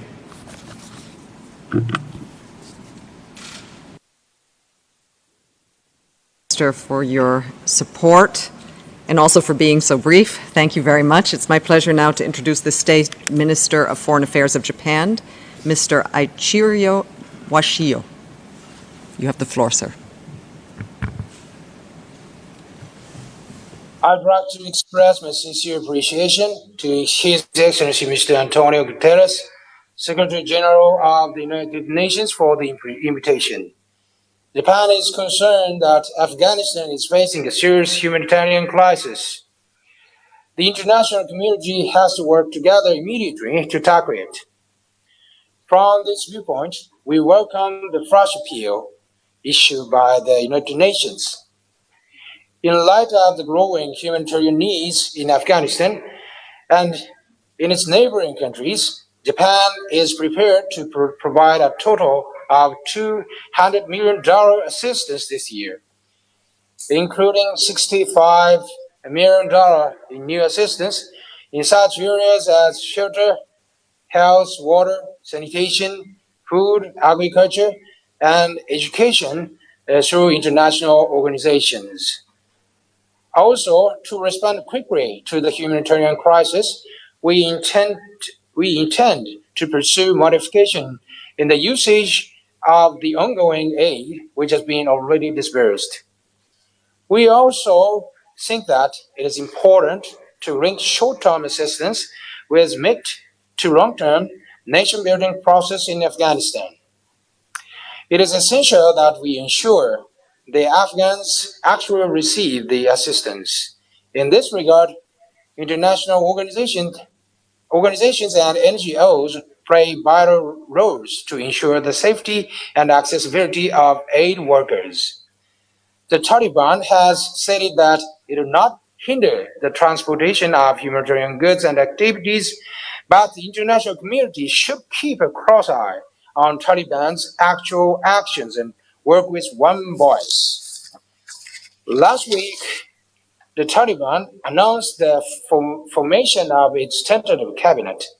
However, it is hard to say that their prior commitments, such as inclusiveness and women's political participation, have been realized. Japan will continue to closely monitor Taliban's actual actions. In particular, we will strongly urge, first, to protect the lives and the property of all Afghans and restore the social order. Second, to safeguard and advance basic human rights, especially the rights of women and girls. And third, to build a country where inclusive political process, including diverse ethnic and religious groups, is guaranteed. Japan, in coordination with the countries concerned, will continuously urge the Taliban to ensure the safe passage and departure of remaining people relevant to our countries. We believe that the free entry and exit of Afghans is the key to the Afghanistan's stability and development. Since 2001, Japan, together with the international community, has been committed to Afghanistan's reconstruction. We hope our efforts over the past 20 years, such as significant improvements in school enrollment and literacy rate, as well as a decrease in the infant mortality, will serve as a foundation of Afghan's future nation building. Thank you very much for your attention. Minister, and I'd like to now turn the floor to the President of the ICRC, Mr. Peter Maurer. Thanks a lot, Secretary General, dear colleagues. I have on my side just returned from Afghanistan, where I met the Taliban leadership and visited ICRC's humanitarian operations, which have continued largely uninterrupted despite events during the last couple of weeks. Across the country, the magnitude of need is evident, from social services to protection. Primary health care is on the brink of collapse, water services failing, food prices exorbitant. Afghans welcome the end of the fighting, yet they are deeply concerned for the future of diversity in a fragmented society, women and minority groups first and foremost. People also told me they felt betrayed by the international community's tunnel vision focus on their own nationals at Afghans' expense. They questioned the honesty and the neutrality of the aid that left with the international security forces in their hour of need. Let's not strengthen these voices by inaction. The risk of destabilizing the entire region is real. It is critical that we find extraordinary measures, even if temporary, to ensure continued and scaled humanitarian support and to repair the economic and financial system. A long period of limbo, where investment hinges on political recognition of the government, will only lead to an ever deeper humanitarian crisis. Colleagues, today I also sound a warning on conditional humanitarianism. Humanitarian action should not be conditional to political human rights or other stipulations. This is a dangerous pathway. It weakens respect for international humanitarian law and for humanitarian actors, and it erodes the principles of mutual independent and impartial humanitarian action. Instead, humanitarian action can be the first step towards building trust, stability, and compliance with more ambitious legal frameworks. Respect for diversity is conducive to humanitarian impact. It must not be a condition for humanitarian action. Colleagues, the ICRC continues to work in Afghanistan as we have for 30 years. We will stay the course and scale our work. With the Afghan Red Crescent, we will significantly increase the number of health structures we support. We will work to ensure the dignity of detained populations, to connect separated families across borders, including the immediate need to reunite children with their families. The ICRC anticipates needing 150 million Swiss francs through the year 2022, recognizing that our ability to deliver also depends on systems and structures continuing to function in country and on continued international support. I do not underestimate the difficulties of this situation and the compromises that may be needed, but I remain optimistic that solutions will be found. We do not have a choice. Too many lives hang in the balance. Thank you. Thank you very much, Mr. Maurer, for your statement. I would now like to welcome the Minister for International Development Cooperation from Sweden, Mr. Per Olsen Fried. Thank you, Melissa. Mr. Secretary General, Excellencies, ladies and gentlemen, let me thank the United Nations and the Secretary General for convening this timely meeting. Winter is coming to Afghanistan. A winter following political and military turmoil, the end of an international operation and intervention, the return of the Taliban. The Afghan winter will be a time of grim survival. I hope today's meeting will be a strong message to the Afghan people that we, the international community, demonstrate our continued commitment and solidarity. The Afghan people have lived with conflict for over 40 years. They have lived with famine, droughts, poverty and insecurity, not knowing if your family will survive day by day and week by week. And now, for obvious reasons, the long-term development support has been halted. The new government presented is far from inclusive. But we must be able to respond to the increasingly acute humanitarian situation before the already dire situation becomes a complete catastrophe. Sweden welcomes and fully supports your decision, Mr. Secretary General, to stay and deliver. The UN plays a critical role. How we, the peoples, decide to act will make a difference. Besides saving lives, we need to save livelihoods. For the women and girls, as well as the farmers, the teachers, the doctors, the brave journalists, the human rights activists and defenders, the progress made during the last 20 years must be sustained. Basic services, health services, education and livelihood maintained. A collapse of social services and the banking sector would worsen the crisis further. Therefore, it's vital that we find creative mechanisms for nexus support. And we, the donor community, need to support the UN agencies with a broader mandate and with flexible funding. Only then can the UN, in close coordination and partnership, find solutions that benefit the people on the ground, locally and regionally, outside of Kabul and the major cities. They need to survive the winter. Ensuring a decentralized response across the country will be key in order to reach the whole Afghan population. Only then can we properly assess the needs, monitor implementation, and offer support in line with the humanitarian principles.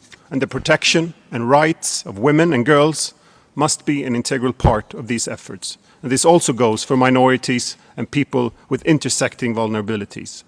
Female and male humanitarian workers must be guaranteed safety and security. As always, They need full, unhindered access in all regions to carry out their work. International humanitarian law has to be respected and unquestioned. As a direct consequence of the developments in Afghanistan, the Swedish government has made additional humanitarian funding available for the response in Afghanistan. The Swedish International Development Agency, SIDA, has so far allocated an additional $8.1 million to the World Food Programme and the Afghanistan Humanitarian Fund, on top of the almost $22 million provided this year. We have also decided to release an additional $8.6 million in flexible funding to UNHCR that can be used in the response inside Afghanistan and the neighboring countries. And we will continue to follow closely the humanitarian and development needs of the Afghan people and respond accordingly.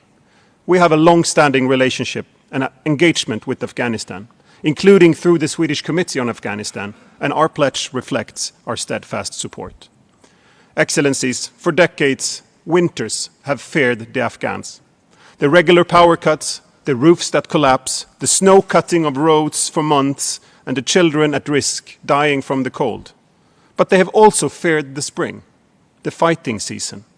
So let me end with a word of sincere recognition for all humanitarian and development workers, female and male, who work tirelessly throughout the country to deliver life-saving assistance to the people of Afghanistan every day under extremely challenging circumstances. I urge now all of us to be wise. Let us not make decisions tailored to please our opinions at home. Let us make decisions with a focus on what is best for the Afghan people. For far too long, they have suffered. Thank you very much. It is my pleasure now to welcome the Executive Director of UNFPA, Dr. Natalia Kanem. Thank you. Mr. Secretary General, Excellencies, distinguished delegates, in Afghanistan, every 2 hours, a woman dies from pregnancy-related complications. Every 2 hours, a motherless child is born. As a humanitarian catastrophe looms, women and girls, as always, will pay a heavy price. UNFPA is part of the coordinated effort on the ground, working with partners to maintain functional, life-saving reproductive health and protection services, tending to women and girls in almost 200 family health houses and protection centers, and scaling up to meet new challenges, because Afghan women and girls must not be abandoned. My message today: we must stand strong and stand together to protect the fundamental rights, freedoms, and very lives of Afghan women and girls, and not allow 20 years of hard-won gains to be eroded before their eyes. Neither religious beliefs nor politics must ever be used to justify curtailment of women's full participation in all aspects of society. Afghan women and civil society fought hard to claim this right. Now more than ever, they need us in their corner. If a woman is in labor and needs an emergency cesarean delivery, or she's a victim of violence, she turns to UNFPA. Our priority is the over 4 million women and adolescent girls desperate for assistance now, who count on female health and humanitarian workers to meet their unique needs. There must be no restrictions on women's movements and involvement in humanitarian activities. The community-level service points UNFPA has operated for many years are mostly still open, still saving lives. That situation, however, remains fluid. As part of the Secretary General's appeal, UNFPA seeks $29.2 million for essential services for women and girls. With your generous assistance, for example, UNFPA will reach 20,000 female-headed households with winterized dignity kits, including menstrual hygiene supplies. Without the funding, perhaps decades of investment and achievements in reducing maternal mortality will be lost. Thousands of mothers may die needless deaths, and thousands of women and girls may be exposed to all types of violence, with girls forced to abandon education and instead married off against their will. Desperately sought UNFPA family planning services could shrink by half, with millions of unintended pregnancies. Honorable ministers, distinguished delegates, to Afghanistan's women and girls, I affirm We shall stand by your side and deliver. Help us make good on this promise and fulfill their dreams of peace, dignity, and a decent future for themselves and coming generations. Thank you. Yeah. It's my pleasure now to introduce the Foreign Minister, the Minister of Foreign Affairs of the Islamic Republic of Iran, Mr. Hussein Amir Abdullahian. Sir, you have the floor. In the name of God, the most compassionate, the most merciful, Mr. Secretary General, Excellencies, ladies and gentlemen, allow me to give my appreciation for the opportunity that has been opened up so that the international community will be able to pay a closer attention to the most pressing challenge in our vicinity and region, that is the challenge in the neighborhood of the Islamic Republic of Iran, Afghanistan. As we speak, a new challenge has been erupting in Afghanistan, and we're all in it together. We are convinced that to find the prime culprit of the rampant instability, lack of development, havoc, and insecurity in today's Afghanistan, we don't need to look further than the United States of America and their haphazard and trial and error approach. In the years occupying Afghanistan, and even now, the Americans, with the withdrawal from this country, have engendered catastrophes, the scenes and footages of which we all were witness to in Kabul airport. We're of the conviction that the meeting today operates on two levels of political and humanitarian.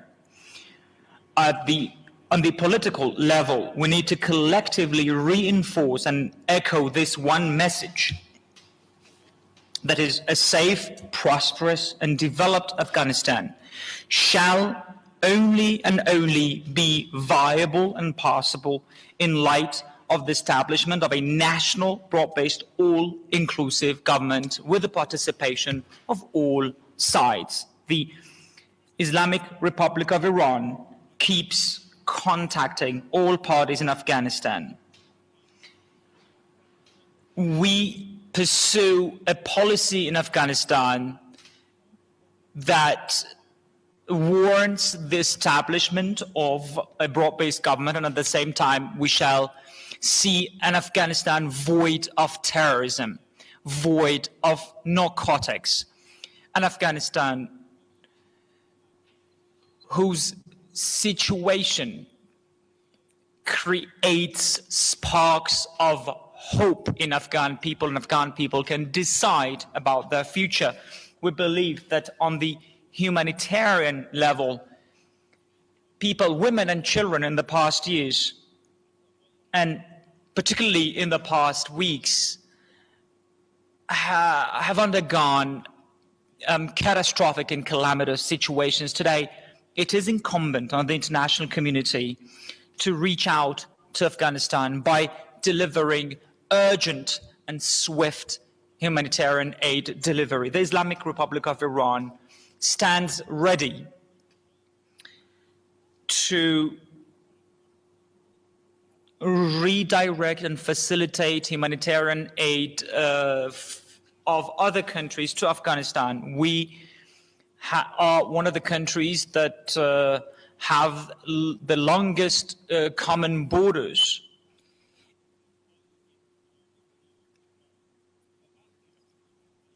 In the very face of the unfair sanctions imposed on my own country by the United States and the West, my country has remained committed to delivering essential humanitarian aid to Afghanistan, and in a few hours our air cargo of humanitarian aid will be distributed to will be delivered to Afghanistan and distributed among Afghan people in order to prevent the influx of a new wave of migrants. We have kept all our border crossings open in favor of trade and the delivery of humanitarian assistance.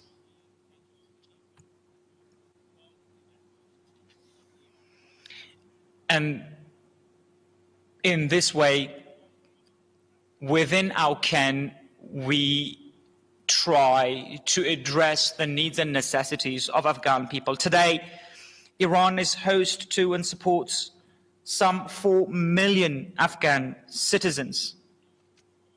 Of course, we need to criticize the international community because of their approach towards tending to the Afghan people. But we, despite the very complicated situation of the COVID-19 pandemic, we have tried to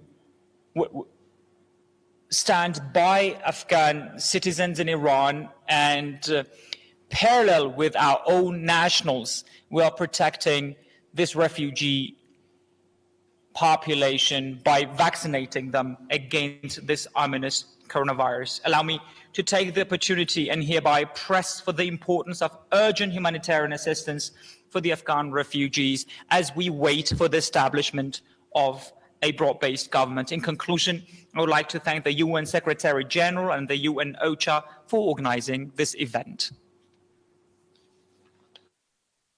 Minister, before I give the floor to our next speaker, could I remind our distinguished delegates to please keep their statements to 3 minutes out of solidarity for all those who want to speak within our limited time frame today. Thank you very much. Now I would like to welcome the Minister of International Development of Canada, Her Excellency Ms. Karina Gould.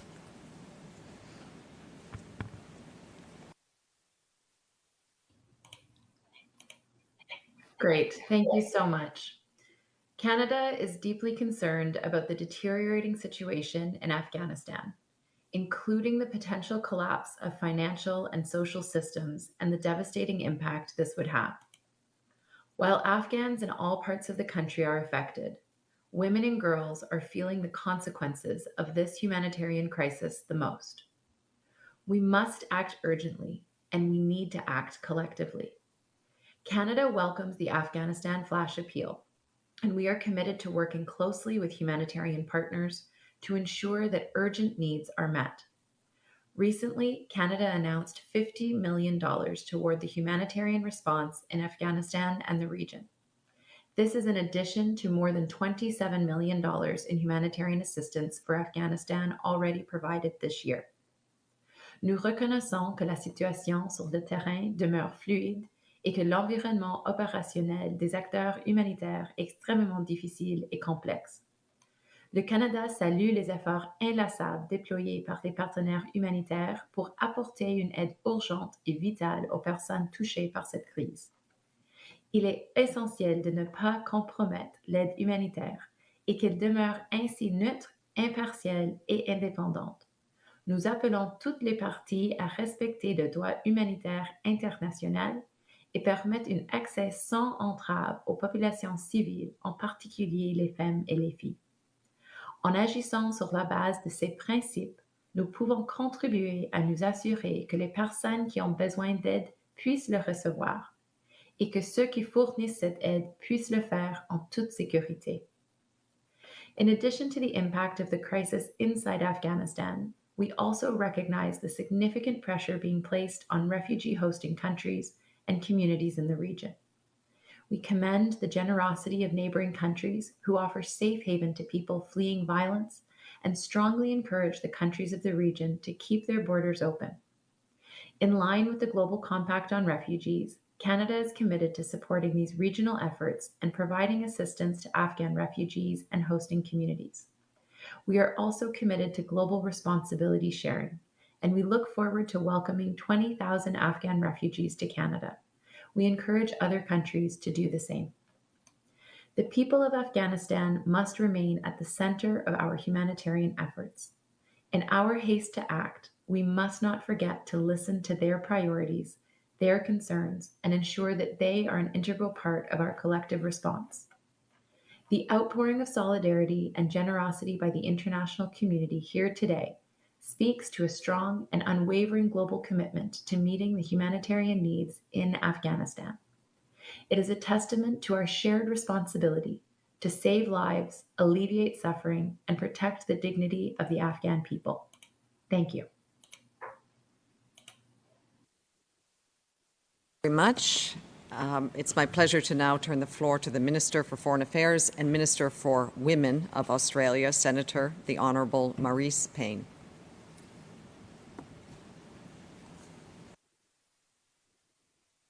Very much, Madam Chair, and thank you, Secretary General Guterres, for convening this meeting at a critical time for Afghanistan. Australia is deeply concerned by the current situation in Afghanistan. The political situation remains unresolved. The early steps of the incoming regime have not generated confidence, and the proposed model of governance is unrepresentative. A broad-based, inclusive administration is a necessity for long-term peace, stability, and prosperity. Reports of widespread rollback of the rights of women and girls, the reintroduction of restrictions on their access to services and public spaces gives us cause for even greater concern. The social equity gains made in the last 20 years in Afghanistan, particularly for women and girls and for minorities, are essential advances that must be preserved, protected and supported, including through funded international and other programs. Terrorism remains a central point of apprehension for the international community. Terrorist organisations and the support networks upon which they depend must not be allowed to find a home inside Afghanistan, nor will the international community accept Afghanistan as a place from which terrorism is exported. The humanitarian crisis in Afghanistan is the direct result of a failure to achieve a political resolution to the conflict through an Afghan-owned and Afghan-led negotiated peace process. Our international humanitarian response must ensure that we pay particular attention to the most vulnerable, including displaced women and children who face the challenges of drought, conflict, and social exclusion. We know that the need, which was already acute before recent events, is now severe. Australia stands in solidarity with the Afghan people. We will play our part and respond to those most in need. Australia has appointed a special representative on Afghanistan to lead Australia's humanitarian and diplomatic response. We know that the international community will need to work together diplomatically and inside Afghanistan to help manage the impact of displaced and vulnerable people. We cannot do this without significant funding support. Today, I can indicate that Australia will contribute 100 million Australian dollars in humanitarian assistance for Afghanistan. This includes $65 million in immediate life-saving assistance and support to displaced people and Afghan refugees. We have also committed at least $35 million in ongoing humanitarian assistance to 2024. This builds on our $1.5 billion expenditure for Afghanistan's development over the last 20 years. We stand ready with our international partners to provide further support to Afghanistan people as the crisis evolves. We will work through our UN humanitarian partners with a specific focus on supporting women and girls. We commend UN OCHA in obtaining guarantees from the Taliban authorities for unimpeded humanitarian assistance to those most in need and for the safety and security of all humanitarian staff. We urge the observing of those guarantees. We also welcome the commitments made by other nations today and recognise the dedication of you, Secretary General, and your staff in supporting Afghanistan at this difficult time. Australia joins calls to allow humanitarian work to proceed unimpeded. Our message to the Taliban regime is this: safe passage must be permitted to our citizens and visa holders. There must be a cessation of violence, and terrorism cannot be allowed to find a home in Afghanistan. Human rights must be upheld, especially for women and girls, and the political system of Afghanistan must be inclusive. We will judge the Taliban by its actions. Thank you, Madam Chair. Thank you, Minister. I would now like to welcome the Minister of Foreign Affairs of Malaysia, Mr. YB Dato Seri Hishammuddin Tun Hussein. The floor is yours, sir. Madam Chairperson, Your Excellencies, on behalf of the Government of Malaysia, I commend the UN for organizing this event. We have listened to earlier speakers about the dire humanitarian situation in Afghanistan. At this point, the safety, security, human rights, and the well-being of all Afghan people, other nationals, UN employees, medical personnel, media operators, and humanitarian workers must be given priority and be protected. We call on all parties in the country not to worsen the situation and to ensure immediate, safe, and unhindered humanitarian access. We acknowledge the important role played by the UN Assistance Mission in Afghanistan, UNAMA. Malaysia joins the international community in supporting an inclusive Afghan-led, Afghan-owned, and Afghan-controlled process towards a lasting political solution that would bring about peace and security in Afghanistan. We urge respect for the sanctity of human rights and fundamental freedoms, which guarantees the full and meaningful participation of women, youth, and minorities. It is crucial for the international community to continue to provide its support, encouragement, and assistance to the people of Afghanistan. In this spirit, Malaysia intends to make financial contribution amounting to USD 100,000. And currently, Malaysia is hosting 469 Afghanistan students in our higher education institution, and we will continue to render educational support to the group of students. In the past years, Malaysia has provided training to over 600 Afghan nationals in the areas of diplomacy, audit, taxation and finance, public policy, anti-corruption, and with the cooperation of the Government of Australia, trained more than 1,000 teachers. We will continue to build the capacity and expertise of the Afghan people through our technical assistance program, particularly on women empowerment, education, and capacity building. We will also facilitate Malaysian NGOs who have done some work in Afghanistan and who will continue working for the people of Afghanistan. Lastly, Malaysia reiterates its commitment to work closely with UN bodies and other partners to find peaceful and lasting settlement in the interest of Afghanistan and its people. Thank you. Of Malaysia, it is now my pleasure to turn the floor to the General Manager of the Aga Khan Foundation, Mr. Michael Kocher.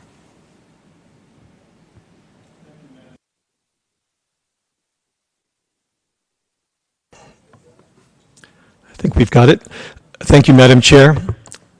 Excellencies, ladies and gentlemen, the agencies of the Aga Khan Development Network are honored to convey our abiding, unshaken commitment to the people of Afghanistan. Founded on profound respect for its many traditions and the bonds of our shared humanity, this allegiance is enduring. AKDN seeks to improve the quality of life of all communities it serves. Our efforts are premised on the ethical principles of Islam, which promote peace and harmony. With this ideal in mind, we thank the Secretary General and UN colleagues at this critical juncture. AKDN has stood with Afghans for more than 3 decades. We work at the community level to help realize individual and collective aspirations toward deliverable, sustainable solutions. With 10,000 Afghan staff across numerous provinces, in partnership, we provide life-saving medical treatment and healthcare for millions, education support for hundreds of thousands of girls and boys, early childhood development, rural infrastructure such as energy provision, roads, bridges, irrigation canals, greenhouses and warehouses, economic opportunity and support for family incomes, food security and agriculture, natural disaster and climate change resilience, connectivity and communications, professional training and continuing education for women and men, cultural heritage restoration. We are operational, this work is ongoing, and we will do more. The experience teaches us this: determined, transparent, and inclusive engagement, led and driven by Afghans in their communities, can and does take root and succeed, and bring real and lasting change. AKDN asks the international community to share in this lesson and to act with compassion and foresight. For now is the time to be present, remain in dialogue, and work together with communities for peace, cohesion, opportunity, and prosperity. Let us not turn away from decades of progress, or the 2/3 of Afghans under the age of 25 that have lived under the shadow of war, but with hopes and aspirations intact. We owe them the dignity, the promise of standing together in facing the future. We know today conditions are dire. Healthcare, education, food security, and the economy are all under profound strain. It's a country at risk of collapse. We therefore emphasize immediate corresponding measures. Restoring the banking system to facilitate international transfers, allowing financial support and market access. Authorizing direct support to healthcare and education providers. Arranging food aid, medicines, and work programs, and unblocking assistance already authorized for direct relief, as well as the tools and means to reduce future dependency. These steps must accelerate to averse a crisis of shocking, destabilizing proportion. Nor should we abandon the country's longer-term development, as the consequences and message would be profound. Here in this room, Afghanistan is thousands of miles away, yet within arm's reach. Its people deserve compassion and collective humanitarian action. Now and going forward, our actions must be meaningfully humane. Thank you.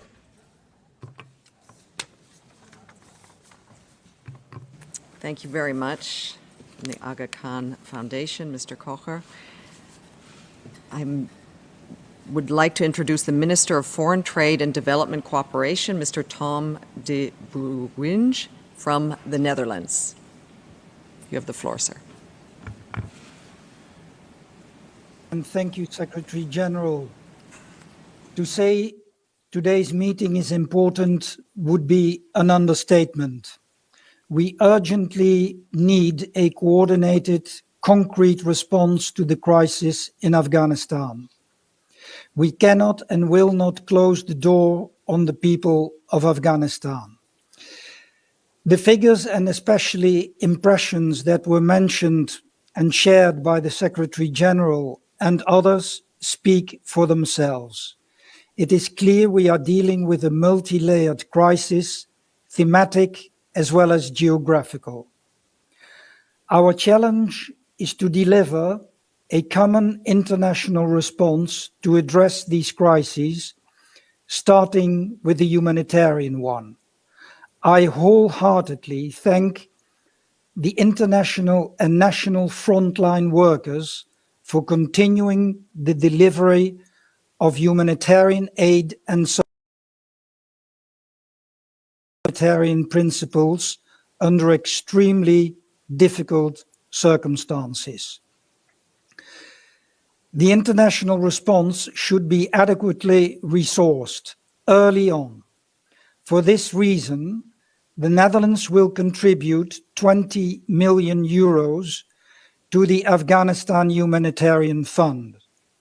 We will also contribute 3.5 million euro to the Regional Refugee Preparedness and Response Plan to support Afghan refugees and the host countries. This comes on top of existing Dutch humanitarian support, earmarked as well as unearmarked, for the Afghan people.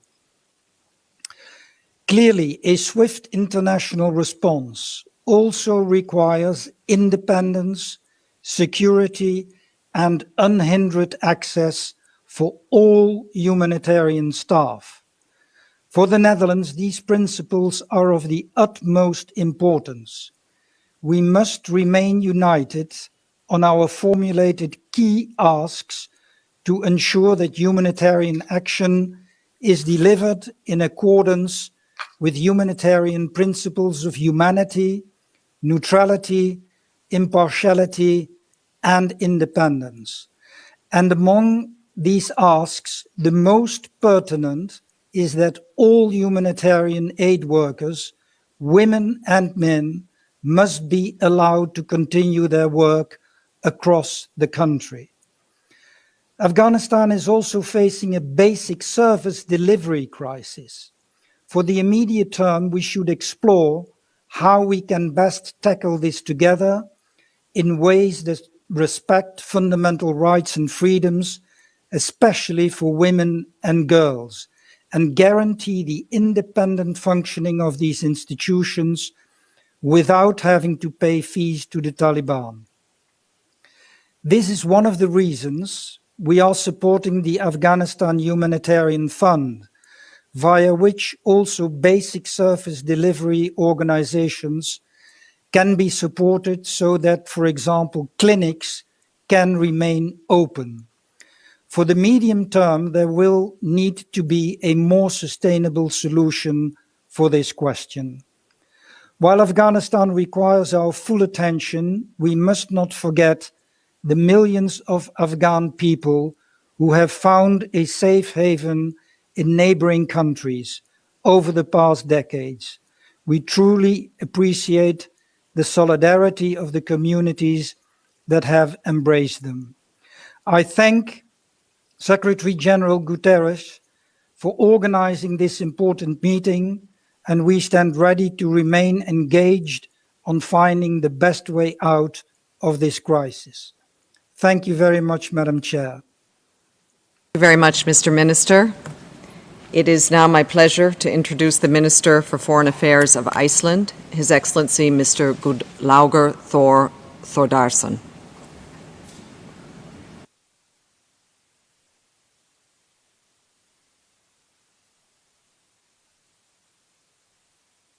Secretary General, Excellencies, ladies and gentlemen.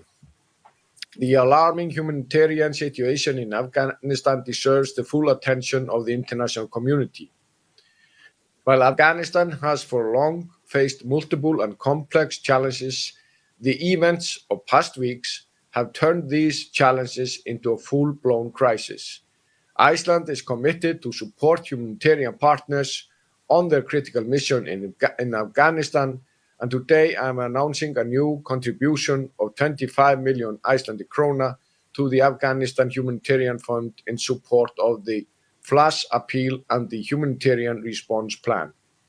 This is in addition to our August contribution of 60 million Icelandic krona divided equally between UNHCR and the ICRC.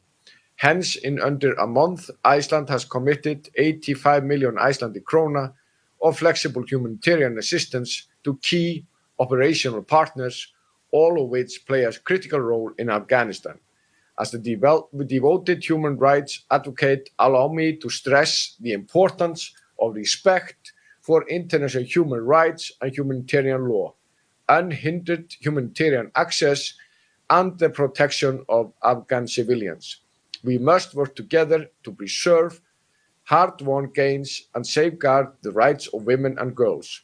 The Afghan people need sustained support from the international community. Turning a blind eye is not an option.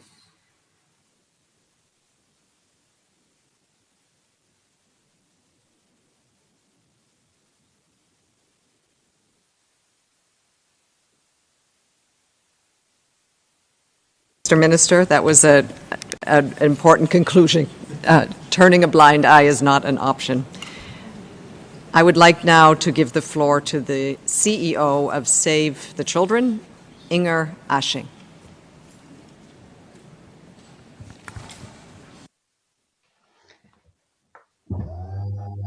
Thank you, Madam Chair. Secretary General, Your Excellencies, ladies and gentlemen. I would like to thank the United Nations for convening this important and timely meeting, and thank member states which have made pledges and expressed their support. The Afghanistan crisis is a children's crisis. Out of the 19 million children in the country, more than 10 million are in need of humanitarian assistance. Save the Children has been working in Afghanistan since 1976. We have programs in 12 provinces, and sadly, we do not see an end to the suffering of Afghan children. Over the last 20 years of war in Afghanistan, one child has reported to have been killed or maimed every 5 hours, amounting to over 30,000 children in 2 decades. And while these figures are devastating in and out of themselves, they likely mask the true number of children who have been impacted by the conflict, including children who have succumbed to hunger, poverty, and disease. As we have heard today, Afghanistan is facing a deepening humanitarian crisis, which threatens the survival and the future of millions of children who are urgently in need of our collective support. In a country where only 1 in every 16 children dies before their 5th birthday, and where some 5.5 million children may face hunger crisis in the coming months, it's clear that we have no time to lose. Now, amidst new waves of displacement and a debilitating drought, member states must respond generously to the humanitarian needs of Afghan children. Funding is urgently needed to ensure that children have access to healthcare, education, child protection, and nutrition support. Furthermore, we must ensure that the funding is delivered in a principled manner that entrenches and advances the rights of the most vulnerable Afghans across the country. Member states should work to ensure unimpeded access for all humanitarian workers, including female staff, without whom thousands will lose access to critical service. Afghan children bear no responsibility for the hardships they now face. However, the responsibility to contribute to alleviate their suffering sits here, in this room, at this meeting. We must act decisively so that Afghan children do not continue to bear the cost of the crisis. They deserve a future free from violence, poverty, and suffering. Now is the time we must act. Thank you. Very much, Inger Asching from Save the Children. I'd like now to turn the floor to the Special Representative of the President of the Republic of Kazakhstan for Afghanistan, His Excellency Mr. Taglat Kaliyev. You have the floor, sir.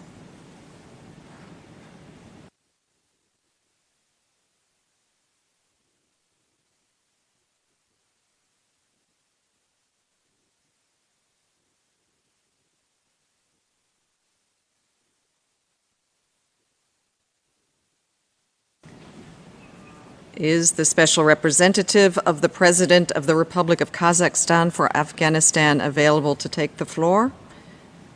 If not, we will certainly come back to you once you are able to connect.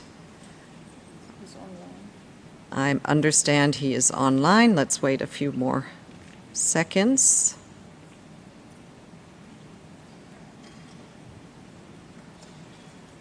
Mr. Talgat Kaliyev, I suggest we will go to the next speaker and come back to you following the intervention of the Minister of Foreign Affairs, European Union and Cooperation of Spain, His Excellency Mr. José Manuel Albares Bueno.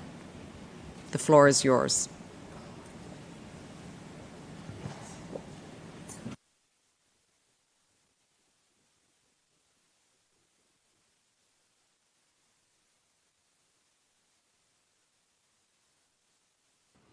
España está comprometida con el pueblo afgano desde hace ya muchos años y aún más en las últimas semanas.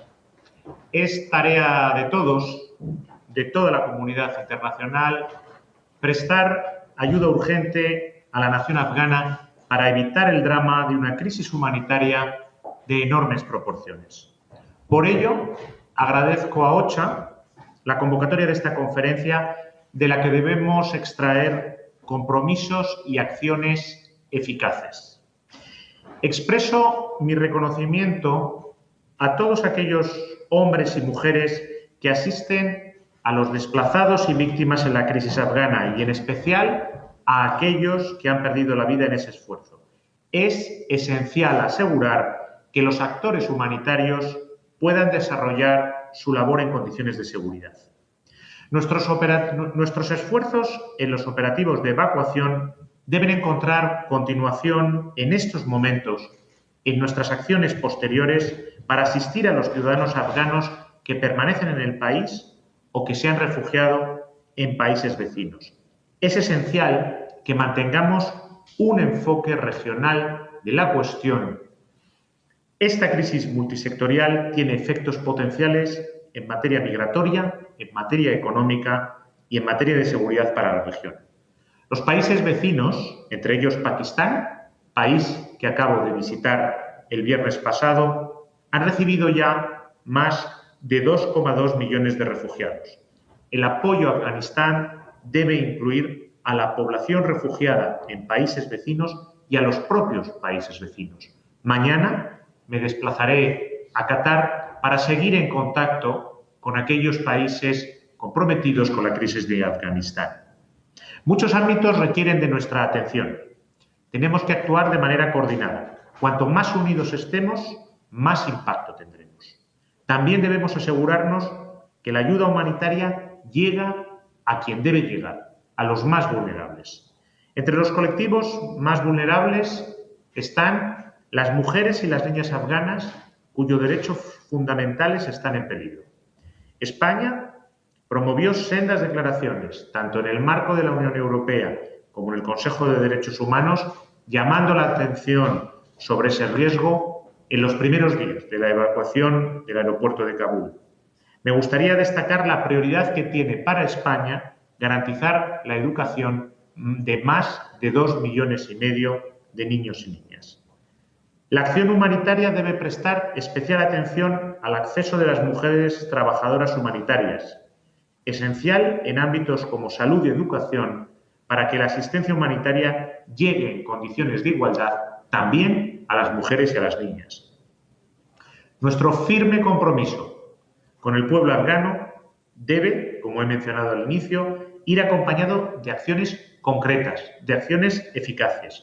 Por ello, España destinará una contribución de 20 millones de euros de asistencia humanitaria para esta crisis, de los que al menos 7 millones se ejecutarán ya este año.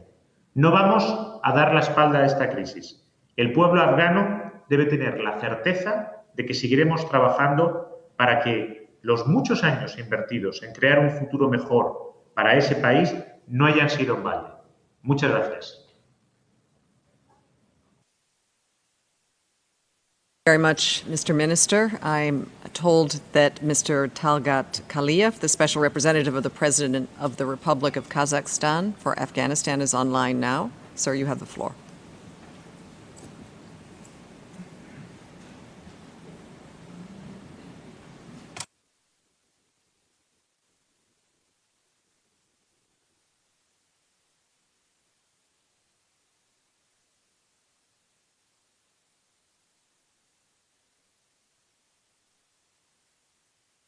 We weren't able to connect at this point. We will continue to try.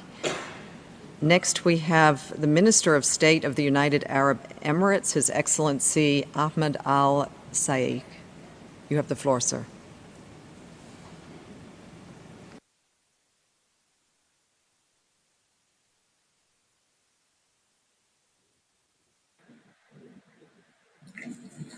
Your Excellencies, distinguished delegates, a good day to you all. On behalf of the United Arab Emirates, please allow me to express our sincere thanks and gratitude to the UN Secretary General for allowing us to convene today to express solidarity with the Afghan people and commit to their cause. Afghanistan is once again at a turning point, and the ramifications of the recent series of events have exacerbated an already dire humanitarian situation. The repercussions have relentlessly impacted the livelihood of the Afghan people and the country's economy. We would not be gathered here today if we did not all recognize the severity of the situation, one that necessitates coordinated global response. The UAE continues to diligently monitor the situation in Afghanistan and reaffirms its support for a collective international effort aimed to build a more resilient and sustainable future for the Afghan people. As part of our well-established commitment to the people of Afghanistan, we have provided more than $1.7 billion in aid to date. During the COVID-19 pandemic, we have delivered tons of medical supplies, and we remain committed to the provision of assistance. The UAE has been primarily focused on providing food, health services, water and sanitation, housing and education, with a focus on the inclusion of women and children to ensure that an equitable future is provided to the people of Afghanistan and that no one is left behind. Following the directives of the UAE leadership, in the last few days, the UAE has dispatched 12 aircrafts carrying humanitarian assistance to deliver food and urgent medical supplies to meet the needs of Afghan families in light of the current situation.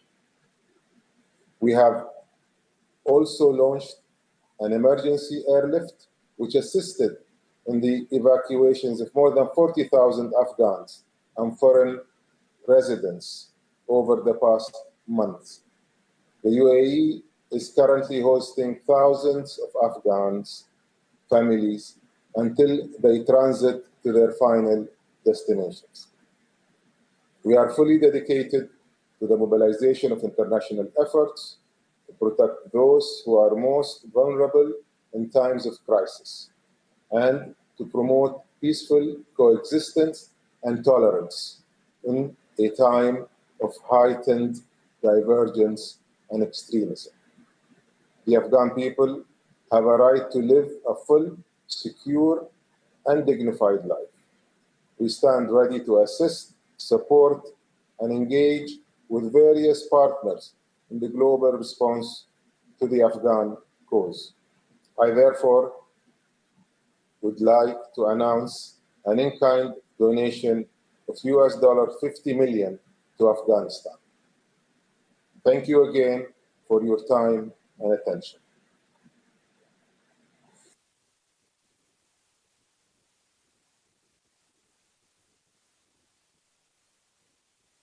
Thank you to the Minister of State of the United Arab Emirates. It is my pleasure now to ask the Director General of the Food and Agricultural Organization of the United Nations, FAO, Mr. Ku Donggu. And can I please also, we are on speaker number 32. We have 80 speakers. We have the interpreters until 7 o'clock tonight.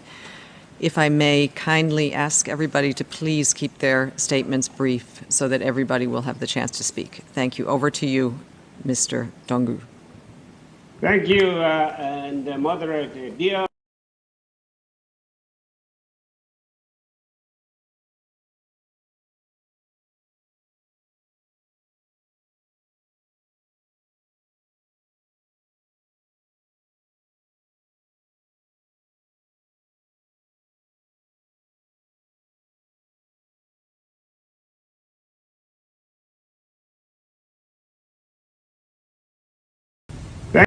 and moderator, dear SG and colleagues, thank you for your leadership and the timely coordination. Afghanistan has been in the midst of the deepening humanitarian crisis for months.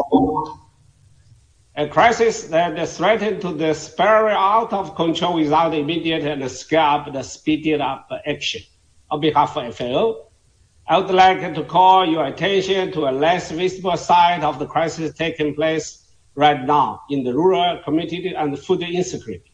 I command a number of ministers already pay attention to these issues and offer the generosity to support the Afghan farmers. That's a home to the vast majority of Afghan population. 7 out of 10 Afghans live in the remote and the rural areas. Severe drought, the economic effects of the COVID-19 displacement, food insecurity, and the fast evolving cash crisis are all pushing rural households to collapse. The unfortunate situation is causing significant new disruptions in terms of availability of cash, credit, labor, marketing, and agricultural input. Strategy Afghanistan's critical winter wheat season, which is about to begin. For Afghans, over 80% of steppe food comes from the wheat or none. The window of opportunity to assist Afghan farmers before winter is very narrow. As some ministers mentioned, the harsh winter with the mountain wind, cold, and that's really disaster to the vulnerables. We need action now. And without urgent rapid assistance, farmers will miss this crucial planting season, which is just starting. We also don't forget the livestock owners and herders. It takes 3 or 5 years for farmers and herders to recover from the impact of a drought. The collapse of agri-food systems will lead to enormous increase in hunger and malnutrition and humanitarian aid.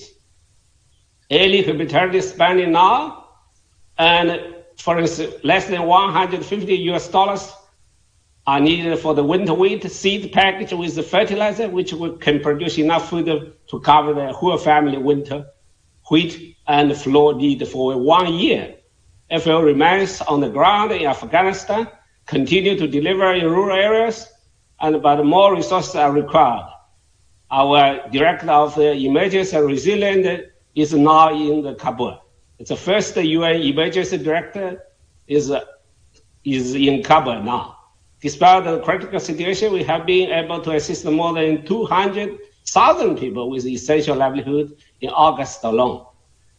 At the flash appeal, FAO agent required $36 million to support the additional 3.5 million people over the next 4 months. FAO standing with the girls, boys, women, and men, and the farmers of Afghanistan. We count on you to stand with us for the vulnerable, to ensure that no one is left behind. Let us be efficient and effective. Thank you. Over to you.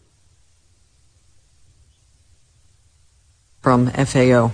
I am now assured that we have the special representative of the President of the Republic of Kazakhstan for Afghanistan, Mr. Talgat Kalayev, on the... Yes, here you are, sir. Welcome.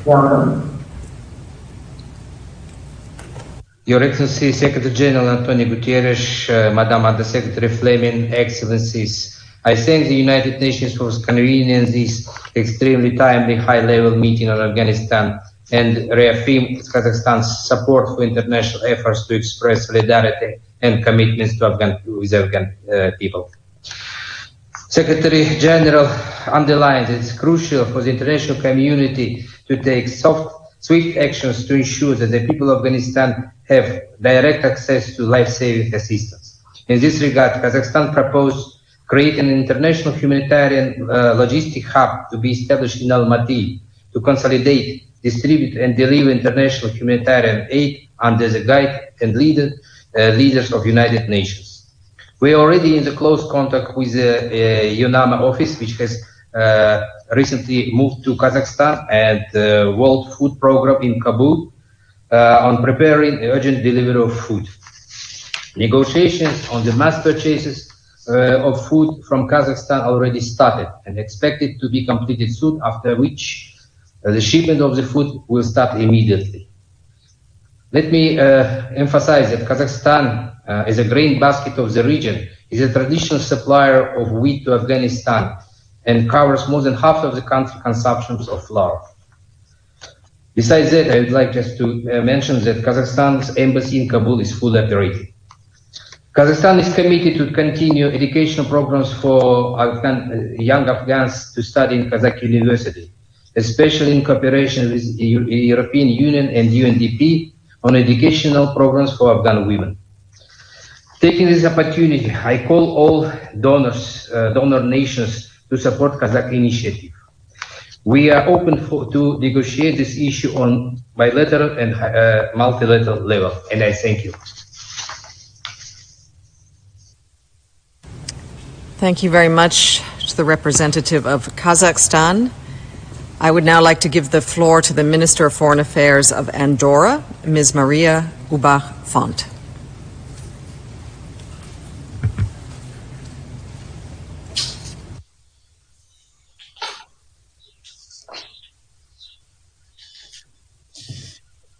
Merci Madame la Présidente, Monsieur le Secrétaire Général, Excellences, Mesdames et Messieurs. Permettez-moi de commencer par remercier le Secrétaire Général et plus particulièrement le Bureau de la coordination des affaires humanitaires pour l'organisation de cette réunion qui nous permet d'assurer le peuple afghan de notre soutien et de notre solidarité. Les événements de ces dernières semaines n'ont fait qu'empirer la situation humanitaire déjà très fragile. Comme le souligne l'OCHA dans son rapport, 18 millions d'Afghans, soit près de la moitié de la population du pays, ont actuellement besoin d'une assistance humanitaire. Par ailleurs, plus de 550 000 personnes ont été déplacées depuis le début de l'année. La chute du gouvernement afghan n'a fait qu'accroître le nombre de réfugiés qui fuient leur pays dans l'espoir de trouver refuge dans les pays voisins. L'arrivée massive de ces réfugiés ne peut que fragiliser des situations humanitaires parfois délicates des pays frontaliers dont nous saluons vivement les efforts. Excellences, l'Andorre souhaite joindre sa voix à celle des États membres et des organisations internationales qui appellent à un respect sans concession des droits humains et plus particulièrement des droits des filles et des femmes. Il est essentiel de garantir la protection et la promotion des droits des femmes et des groupes vulnérables et de veiller à leur éducation et formation. C'est en effet un des axes fondamentaux de notre politique internationale de développement durable et nous exprimons en ce sens notre engagement auprès des femmes et des filles afghanes. Ainsi, au nom du gouvernement de l'Andorre, je m'engage à répondre à l'appel qui a été lancé par l'OCHA en faveur du peuple afghan dans la mesure de nos moyens. Les contributions et les engagements exprimés aujourd'hui en faveur du plan éclair et du plan de réponse humanitaire en faveur de l'Afghanistan sont indispensables pour assurer que les agences onusiennes, le CICR et d'autres organisations qui se trouvent sur le terrain puissent continuer à travailler en Afghanistan. Nous espérons que les travailleurs et travailleuses onusiennes et onusiens et humanitaires dont nous saluons leur implication puissent continuer à œuvrer en faveur de l'Afghanistan en toute indépendance et sécurité. Je vous remercie.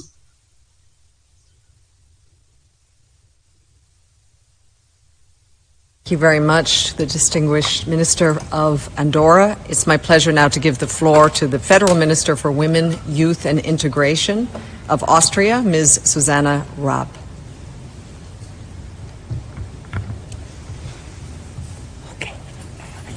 Secretary General, Excellencies, ladies and gentlemen, I would like to thank Secretary General Guterres and the United Nations for convening this high-level event on Afghanistan. This conference could not have come at a more important time. The situation in Afghanistan is both volatile and dire. The COVID-19 pandemic, a series of severe droughts, and the decades-long conflict lay heavy on the people in Afghanistan. The recent developments since the Taliban took power are deeply alarming and have exacerbated the situation in Afghanistan even further. And it is women and girls who suffer the most from violence, from deprivation, and from a blatant disregard for their hard-won rights. Under these circumstances, we all need to come together and join forces to support the people in Afghanistan, not only for the sake of the Afghan population, but also because regional stability is vital to our own national security. The atrocious attack at Kabul airport has shown that terrorists are already filling the vacuum created by the current insecurity.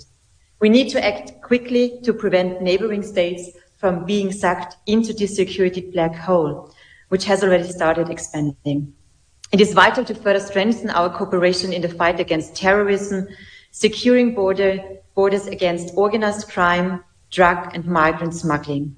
We therefore fully support our joint EU endeavour of creating a platform to engage with Afghanistan's neighborhood in these challenges. Most importantly, however, we need to scale up our humanitarian efforts to help people where they need help the most and where help is most effectively and sustainably delivered, directly in the region. The Austrian government remains committed to this cause and will offer support of 20 million euros. On top of our ongoing humanitarian support, 2 million euros will specifically be given to the ICRC to provide humanitarian aid for displaced people in Afghanistan. In addition to that, the Austrian government approved a package of 18 million euro for humanitarian organizations like UNHCR, UN Women, and the World Food Programme to help people in Afghanistan and the region.